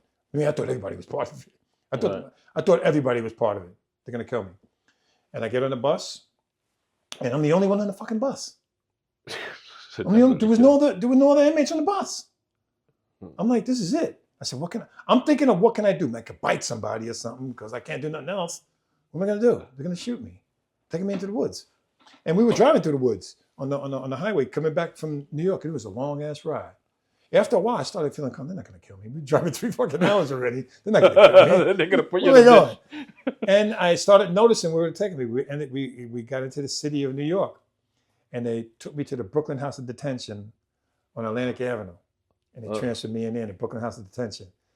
Man, I was like free being in that place. That jail was like camp. It was like camp. It was like nothing. It was like, wow, this is cool. I was eating good, but I went into the dorm. Everybody was like, hey, what's up? You know, cool. I'm like, this is cool. You know, I wasn't questioned about anything. No FBI, no U.S. Marshal, no nothing. I was like, what's going on? Then I want to speak to my caseworker. And it took a while. It took a couple of weeks before I speak to my caseworker. And he says, you're going home. I'm going home? Yeah, they're going to release you. It must feel like... I'm like, yeah. Really? Yeah. And then, I don't know, I think 2 weeks after that, wake up, Harding. All right. And then they started, change your clothes. Oh, shit, it's real. It's real, man. A lot of inmates, right, have clothes sent to them when they get released. I didn't do that. They said that they have clothes there in case you run away. I said, just give me anything. I don't give a fuck. Just make it fit. I wasn't going to put my mother or my sister, anybody, go get me these clothes. Give me, it might not fit. No, fuck all that. I'll just wear some of this shit out. I don't give a fuck. You know? Right. And they gave me, I think it was $110. I think it was $110 and some tokens. No. Yeah, they did. Yeah, that's right. $110 and some tokens. And they let me go. And when I was walking out the building, I felt like running, but I didn't want to run because I figured they might get me for something else. I don't know. But I called my mother, and then she was overjoyed. I spoke to my sister, and they sent me a ticket. And I went back to Fayetteville, North Carolina, free man. Wow. Free man. It took a while for that to settle in. And when you're a free man after the life that I had, then I started writing. I was writing for many years during that. I was writing my book, but I didn't know it was a book. I just started writing about my journal, about my life, everything. I was just writing everything down, everything I could write, changing the names, of course. Right. And I wrote a lot of stuff. I had over 500 pages, right? And it just kept going. And that life that I lived, I can't be normal. I can't work a 9 to 5. Right. In my head, I can't do that. I can't have somebody telling me what to do. I can't do that. I can't do that. I'm not going to survive. So the only thing that I could do is be the guy that I am. I started bouncing clubs again, but on a different level. Right. I was legitimate. You know, I was working clubs, and I met a bunch of friends in Fayetteville, North Carolina. Until one day, this guy named Troy Thompson comes into the club, and I've seen him there quite often. And he was a bail bondsman, and he started talking to me. He says, "How much are they paying you here?" I'm like, "Why you want to know?" Then he got nervous when I said, "Why you want to know?" He said, "Wait, no, I'm just asking." Just asking. He says, "I want to offer you a job." I'm like, "Offer me a job?" Now I knew I could be a bail bondsman. I'm a convicted felon. He says, "No, not to be a bail bondsman, but you come with me and we could do fugitive recovery, bounty hunting." I'm like, "You serious? How much that pay?" Right. And he goes, "It all depends on the bond, but I can give you 10% of each bond." Oh, seriously?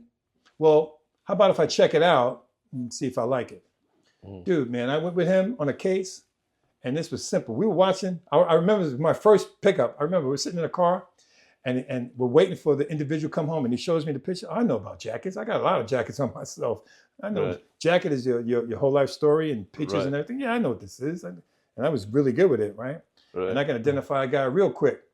And we identified, and he had those infrared freaking cameras. He had infrared freaking binoculars, everything. This guy was well prepared. And I Infrared. ID'd the guy that was on in his paperwork. I said, "That's him right there." He says, "Yeah, that's him, man." He goes to me, "What do you want to do?" You fucking asking me? Right. No, but he says, "What do you want to do?" I said, "All right, how about this? I'll go over there and I'll grab him, right? And I'll throw him on the floor and you cuff him." He says, "No, man, you gonna do that for real?" I said, "Yeah, for real." And there's two other guys with him. "Well, then cover me. You got a gun, right? Cover me." He said, "That's a good idea." So I'm walking and they weren't paying no mind. And I knew that was him. I just grabbed him, slammed him on the floor, and I started yelling at the other two guys.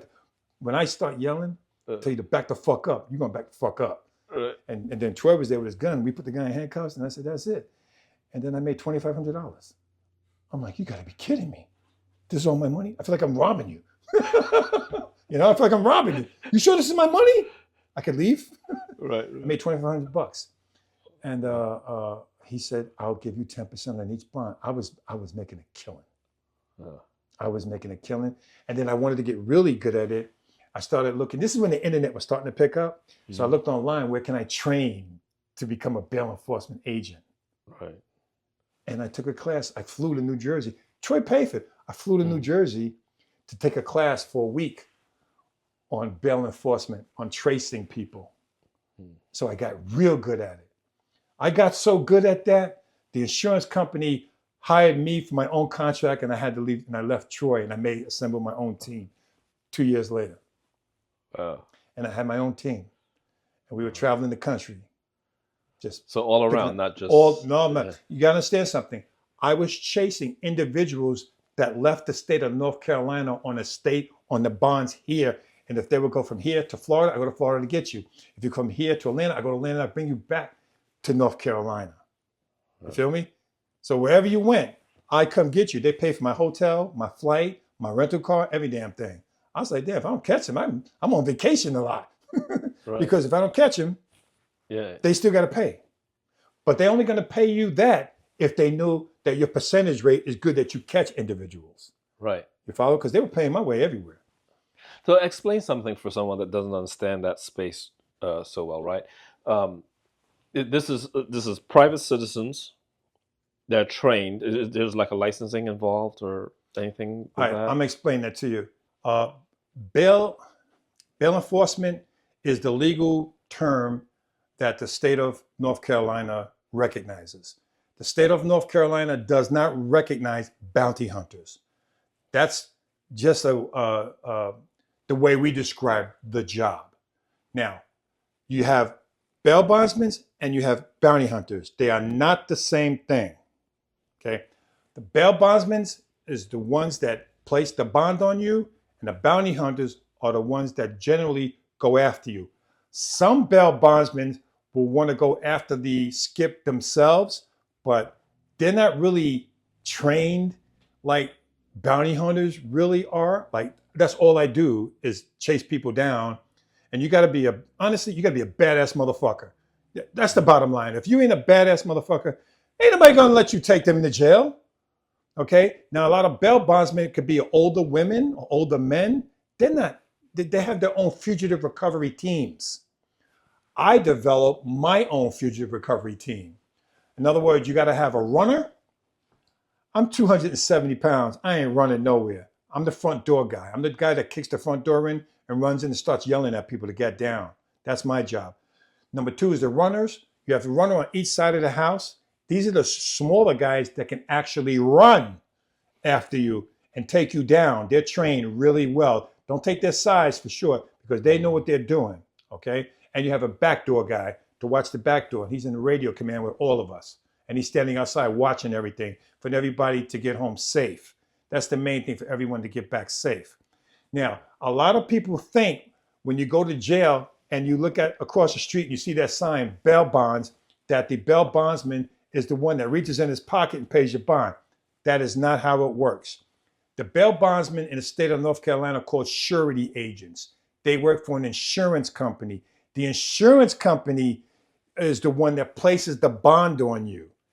The bail bondsman takes the insurance money, places the bond on you, and he gets paid a premium. That's how he makes his money. He'll take 15% of the bond. Now that all sounds good when you're doing the bond. He gets 15%, but it can all come apart if the individual does not show up for court. Okay, you have to show up for court. If you don't show up for court, there'll be an OFA order for you. That's an order for arrest with the police department, the sheriff's department, and of course the bail bonding agency. Okay, that means if they can't catch you, they give you a certain amount of time. The court will give you a certain amount of time for the bail bondsman to apprehend the skip. If not, the bail bondman loses that money. All that money he has to pay the court. If it's $100,000 and he paid $10,000 on his premium, he owes that court $90,000. So that's when they get smart and say, I need to hire a badass motherfucker to hunt these guys down. That's when I come into the picture. And my name became well known out here. My name became so well. Yeah, I'm patting myself on the back because I worked hard at this. My name became so well out here that I had certain individuals showing up to the courthouse that skipped on me because they knew if I catch a hold of them, I said the first stop you're going to is the hospital. Because I'm not going to make it easy for you. I'm giving you a chance now. Give yourself up. But if you're going to make me chase you, you're going to pay the piper. First stop is the hospital because they already know that I cannot bring them to the sheriff's department and do what's called a surrender. I surrender you off the bond if you're injured. The sheriff's department will make me at that point say, no, we won't accept him depending on the crime. If it's a very violent crime, they will take you. But if it's a crime that's a, let's say, blue collar crime, white collar crime, they'll say, no, you got to take him to the hospital and then you bring him here. If he's bleeding or something, or he broke an arm, whatever. So I told them our first stop. They already know first stop is the hospital. So I had some guys that actually were standing outside the sheriff's department waiting for me. Okay, because also if you have a very large bond, say for instance your bond is $200,000. The average person don't have $200,000, but your mother will co-sign for you because she loves you, right? You think so, right? She loves you. But I'm going to explain that to you. She'll put a house up to get you out on her bond. But that can also crumble up. If you miss court, she'll forfeit the house. She'll lose the house. So what I do is when I go to see the co-signer, the mother or your mom, I go to see her. I say, listen, you're going to lose your house. All right, is he worth it? No, he's your son. You love him, but you're going to lose your house. You're going to be out on the street. He's right around the corner. He's at his friend's house. Go get him because I ain't losing my house. And I had that happen repeatedly with a lot of individuals that put up their property to help an individual, their child or relative, brother, whatever, and they'll give you up with the quickness thinking that they're going to lose their home. That's where the love stops. That's where the love starts. That's where the love stops. That's where the love stops. So a lot of times I would use the co-signers as my first. If you skip bond, I'm going to the co-signer first. Sometimes you got to get 3 co-signers because the bond is so large and they only want to put up so much money for them, and they get 3. So I'll start visiting these 3 and I will haunt them. I will go to their church where they're at. They're in church. I'll go into church. I'll sit right next to them and say, I'm looking for your son. Where's he at? Because I'm going to charge you for all of this money. That means I'm going to take everything that I'm going to take your car. You're going to lose your job. Matter of fact, I'm going to your job and talk to your boss. Wait a minute. They don't want you going to their job because by law, I can do that because you signed for your son to get out. So you are an indebted. You owe this money. So I'm going to go talk to your boss. And if I do that, most of the times they will lose their job. So they don't want their lives turned upside down over this loved individual. Right. Especially the way that I hunt you down. Coming back from my background, as I used to enforce that back in the day. I'm not proud of that, but that has taught me something to use it in a legitimate manner. Right. If you understand what I'm saying. You were having some ground training. Yes, I have some ground training. Later. So that's basically how the bail bonding business worked. And I did that for the next 16 years. 16 years. I chased people down for 16 years until I finally retired because of my son. To make a long story short, well, it's not a long story short, it's been a long story, but I ran into this bonds woman named Susan Bailey. That was just her on the phone, Susan Bailey. And she was a bondswoman. And I did cases with her. And she was telling me one day about this little boy that she has as her son. And I said, I didn't know you had a son. She goes, well, he's not really my son. I'm his guardian because my niece was his mother and she was an addict and she couldn't take care of the kids. She had kids, plural, but they were all spread out to different relatives. So Susan took this little boy named Nicholas and started raising him. And then I started befriending Nicholas when I would see him, because me and her would do business together, bail bonding, and I would do a bounty hunt or whatever. I would say, bring the little boy, I want to see him. Because I started thinking of myself, my dad, when I was young, and he'd come home, drunk, and the house was, everything was crazy. And I started saying to myself, I want to treat this kid nice. I want to just be nice to him. Just be nice to him. Unbeknownst to me, I'm his father. That was 18 years ago. Wow. I adopted. Me and Susan, we were never in a so-called relationship. But the lawyer that we had hired at the time said it would be better, it looked better in front of the judge if we lived together and we showed, good employment and stuff like that. So at that time, I was still bounty hunting, and I wanted to help this little boy. So me and Susan got a house together, and I decided to give up bounty hunting, and which I did, and I decided to go back to school. At that time, our president was Obama, and Obama was giving out grants, and I took one of his grants, and I went back to school. After all the stuff that I've been through, I went back to school. I earned my GED. After I got my GED, I said, nah, I want more, because once I stick my hands into something, I want more. I signed up for college, and they gave me the grant. I went to college. So I did 2 years at Fayetteville Technical Community College, and I walked across the stage in my cap and gown. Wow. From wearing greens and wearing my state number, 92R7422, to walking across the stage in my cap and gown and earning my associate's degree in automotive technology. And then I got into the car business from that point on. Wow. And the rest is history. My life's changed. My point in saying this, I want you to understand something. It taught me that as long as you have life, as long as you're able to get up, as long as you're able to walk, talk, have your health, you're rich. You are rich. You can have, everyone as individuals can have 10,000 problems on a daily basis. Oh, I got to get the kids to school. Oh, I got to go to work. I got to go see this thing. I got to go pay this bill. I got to do that. Oh, my daughter's in trouble or this, whatever. 10,000 problems, each of us. But when your health is bad, you only have one problem. All the other problems don't matter. Right. My point in saying is, if you have your health, you're rich. Totally. And I hope you understand that. And it taught me that you can change your life around. You can change your life around.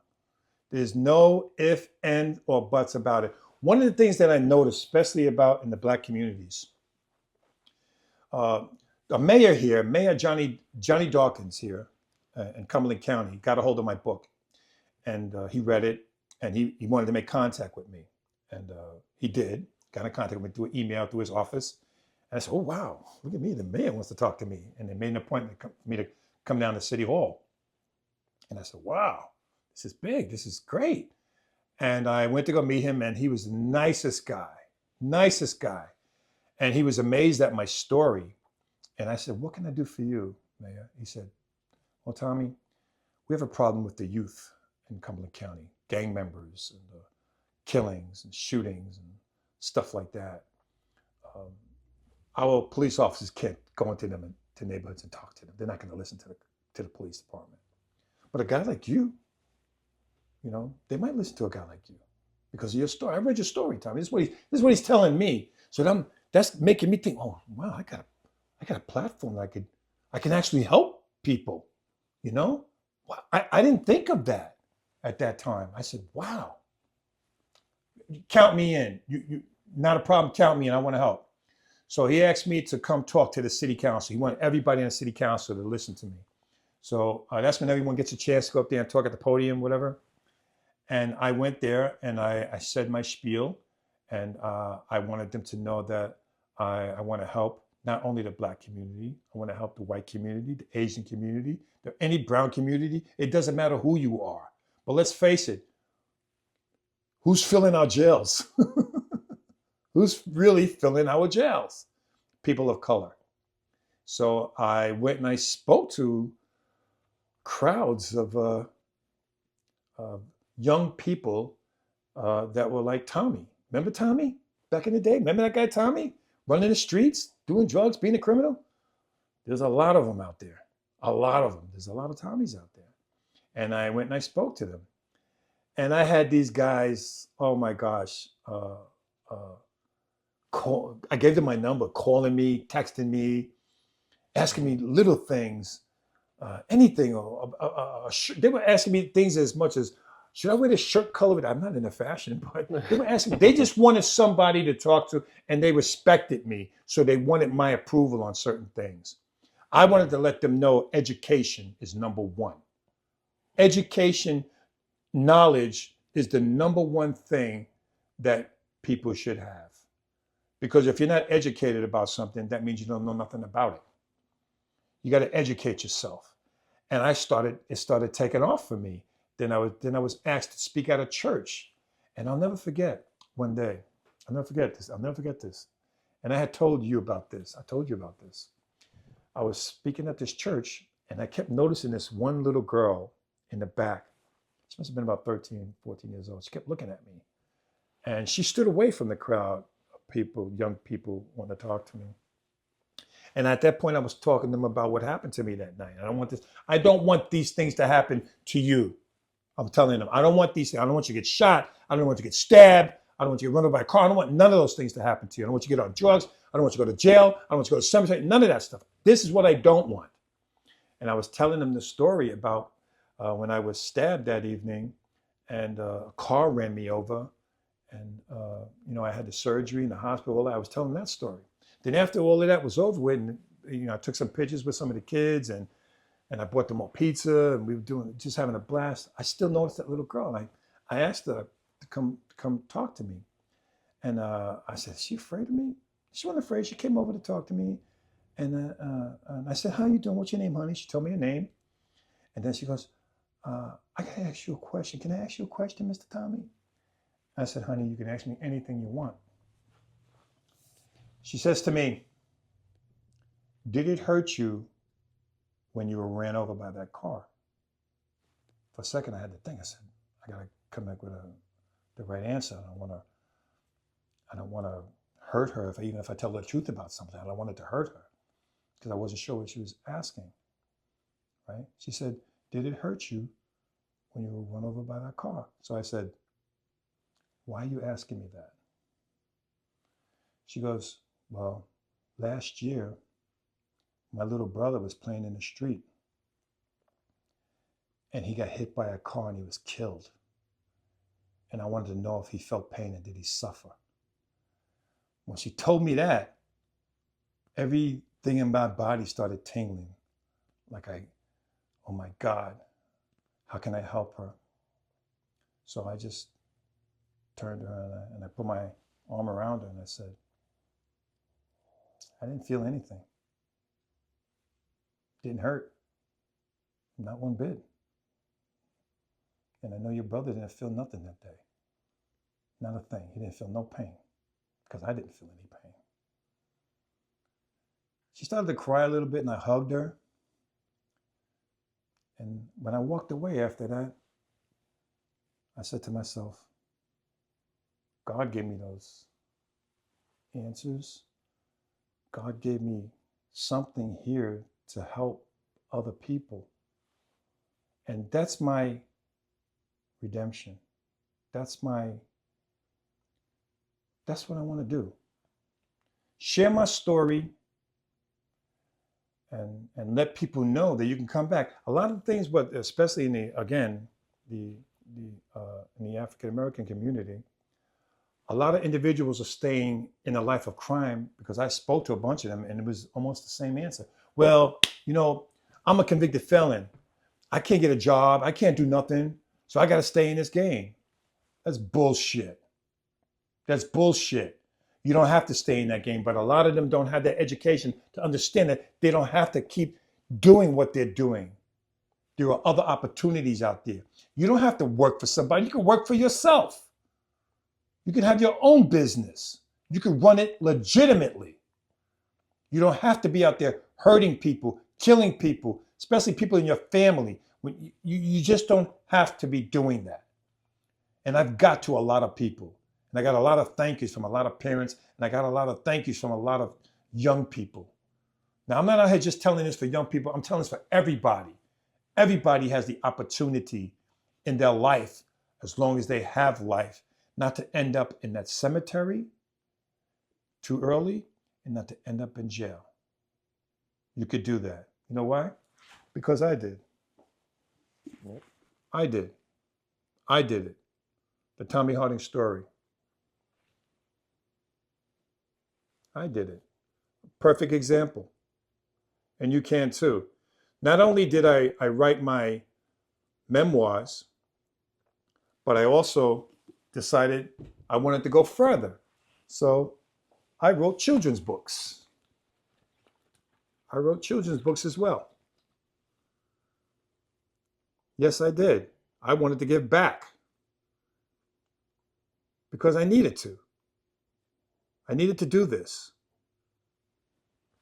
Not just for myself, but for other people that were in the same situation that I was in. Not everybody's gonna have great parents and caring and loving and understanding and trying to put you. It doesn't matter. Let me tell you something. It doesn't matter if you do have that, because you can also go down the wrong road from having too much. There's that too. So I've feel good about what I did, not in my past, but I feel good about what I'm doing now. And there's a documentary that's out that I have about myself that I'm very proud of. And it's called Mob to Bounty Hunter. You could Google that. And the again, name of that director that did that? Yeah, the director of my film, his name is Jaden Frost. Jaden Frost Productions. Me and him got together and decided, hey man, let's see if we could help more than one person with your story. And I was on board with that, And we filmed in New York City as well, and then here in North Carolina. We actually went to my home in the basement that I lived with my brothers, my sisters, and my parents. We filmed down there as well. And it took us a while to get this film together, but we did it. And right now I'm probably gonna get it up on distribution and get it out there. But my point in all of this, here's my point again. And I'm probably repeating myself, which I am. All those things that I did in the past and what you heard me talk about today, people, I'm certainly not proud of. But that was the road that I was supposed to take to get to where I am right now, if that makes any sense. And the way that I am now is that I want to share ways to change a life. And I believe that each and every one of us have that in us. We just need somebody to pull us a little along the way to get us there. And there's nothing wrong with having support in that way. Again, I do not blame my parents for what the road that I took. I knew right from wrong. Those were my decisions, not theirs. I knew right from wrong. And you probably know that too yourself, if you're living the kind of life that you're not supposed to be living. So again, I'm going to say this to you. If you are any way at all living the life that I led, let it be in crime, drugs, just not doing the right thing, no education, you can change all of that. Look at me. I'm a college graduate. So, what was your coping mechanism in going through this? Because like when I listen to your story and I listen to me, like the average person will have a mental breakdown with a level of stress and probably fear for life, right? Um, knowing that this many people are after you, like the mental mindset in something like this. Did you have a way of coping Yeah, with it? I accepted it. Acceptance. I accepted it. I remember, I still get flashbacks. I remember looking at those pictures of Jimmy and a lot of homicide pictures. The officers would show me a lot of people that I knew back in the past that were deceased. Mhm. I just accepted it. And I can't, listen, I can't spend the rest of my life looking over my shoulder. I can't. So what I did was I focused more on me. I focused on my business. I focused on riding my motorcycles, working on my cars, working on that stuff, going to the gym, praying, believing in, I don't like to get all spiritual, but, I do believe in God and I'm Christian. I do believe that there's something that created all of this. Right. I'm not an atheist. I believe in God. And I fall well under stress. I could operate under stress. I could do things under stress and By duress. refocusing it. Yeah, I could refocus. It's like when I was going on bounty hunting, right? And I'm carrying an illegal gun. I was carrying a gun. And I'm going to tell you why, right? I'd rather be judged by 12 than carried by 6. Okay? Yeah. So I carried a firearm in case somebody's coming at me. I'm going to defend myself and I'll face the charges on that. But I'm not gonna, he's not gonna pull a gun on me. I'm gonna be like, oh wait, I'm a convicted felon. I can't pull. No, I'm gonna be ready for you. You know what I'm saying? And I will use it if I have to because I'm saving somebody else. Right. It wasn't about me. I'm making my money, but it wasn't always about me. Right. You know what I'm saying? So yeah, I mean, I handle going into somebody's house and we're ready to go in, the adrenaline and you not knowing what's gonna happen to you is an incredible feeling. It's a high. I'm ready. Let's do this. Let's do this. So I think under stress, I think I can listen. Stress is a horrible thing, and anxiety. I had anxiety for a while, and the doctor wants to give you pills. I took them for a while, and I stopped. I don't need that. I don't need that. I just don't need it. I don't need drugs to make me feel better. I don't believe in that. I mean, don't get me wrong. If I have to take medication to keep me alive, I will. Right. But I'm not going to take a drug because I'm feeling over anxious today. Right. I'll go to the gym, work out, do something, I'll run from stress. I'll run, do something, get on the treadmill, do something, exercise, eat right. I eat right. I changed my whole diet. You know what I'm saying? I'm not a young man anymore, but I do what I got to do to keep surviving. And a lot of guys that were in this business and just bail bondsmen, they weren't even bounty hunters. Stressed out, losing their hair, not eating out and eating all the saturated fat, trans fat, and getting overweight and letting themselves go. Hell no, that wasn't about me. I'm gonna take care of myself, and I'm gonna handle this correctly, and we're gonna be professional about it. I don't know what's gonna happen when I kick that door. It might be a trap, booby trap. I was chasing meth heads in the woods, man. And the meth heads set booby traps all the time. Meth. They have meth distributing meth in the woods. When you would go to somebody's house, they're not in the house. They're in the woods in a tent making drugs. And they have traps all set out there. Yeah, I mean, I was thinking about all that stuff, But I also was thinking about the people I'm going to help when I get this son of a bitch. You know what I'm saying? This guy that's wanted for being a predator, raping children, and he's out on a $500,000. He's free because he had money, but he absconded. He skipped, and I'm after him. Now, if I don't go after him, he's gonna be raping more kids. But when I got him, and I got him in handcuffs, and those things are so tight, your hands are turning red. That's priceless. That's a high for you as well. Oh yeah, got you. And then I bring him. Then I bring him to the sheriff's department, and the chief of police is thanking me. I'm walking in. You got a convicted felon, former mob enforcer, bringing defendants into the sheriff's department in handcuffs, And they're asking me if I want coffee. I earned the respect. And you did, was it 2,500? 2,500 Oh my folks that you brought God. in, I've right? had, Close to. I got it on the wall in there. I got this case with the handcuffs in it. Right. Yeah, I saw that in the Yeah. documentary. I got this case. I got the badge in there and my handcuffs and my ID.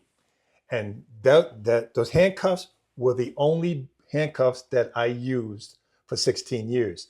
A lot of bounty hunters and bail bondsmen had 5 to 10 to 15 different pair of handcuffs because they lose them, or you go to the jail and you don't take them off the prisoner and the officers keep it because one key opens all of them. Right. One key opens all of them and they lose it. I never lost. I was a professional. When I'm turning over an inmate to the sheriff's department, I say, you got your cuffs? Okay. I take mine off, put yours on. You put yours on. Yeah. So I put them in a case because that's something that I accomplished that my great grandchildren could see one day and read Should about. engrave them. Yeah. To read about what I did and how I turned my life around. Who knows? Maybe I'll have a great grandchild one day. Be like, damn, if my great uncle, my Tommy could do this, why can't I? Who knows? I might be overthinking, but you can never overthink. You never know. No, you never know. You never know. You never know. Yeah, no, that's pretty cool. And you're right. And somebody's gonna inherit that at some point. At some point. Okay.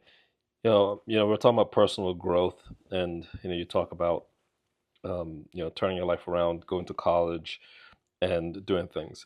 Now, if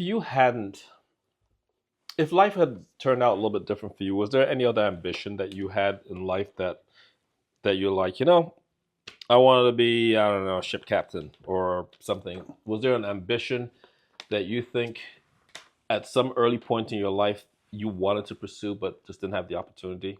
Well, there was one thing that I wanted to do. I wanted to be a builder, like build motorcycles. Okay. And design bikes and because I love look at that thing right there. It's beautiful, isn't it? Yeah. I love that's made from wrenches and washers and stuff like that. That was handmade by a friend of mine that gave that to me. And again, I like choppers, right? Mm-hmm. I've always I loved it, and I knew that I loved motorcycles. I've been riding motorcycles my whole entire life. And you're looking at a guy that's never been in an accident. Now, my ex-wife and my ex-girlfriend would say to me, don't say that because you'll get into one tomorrow. No, I'm saying up to this point right now, I've never been in a car accident and I never laid a bike down. I've been run over by a car, but I've never been in a car accident and I never fell off a bike, and I've been riding bikes since I was about 12. Okay. Wow. And that was one thing I wanted to get into because I don't know.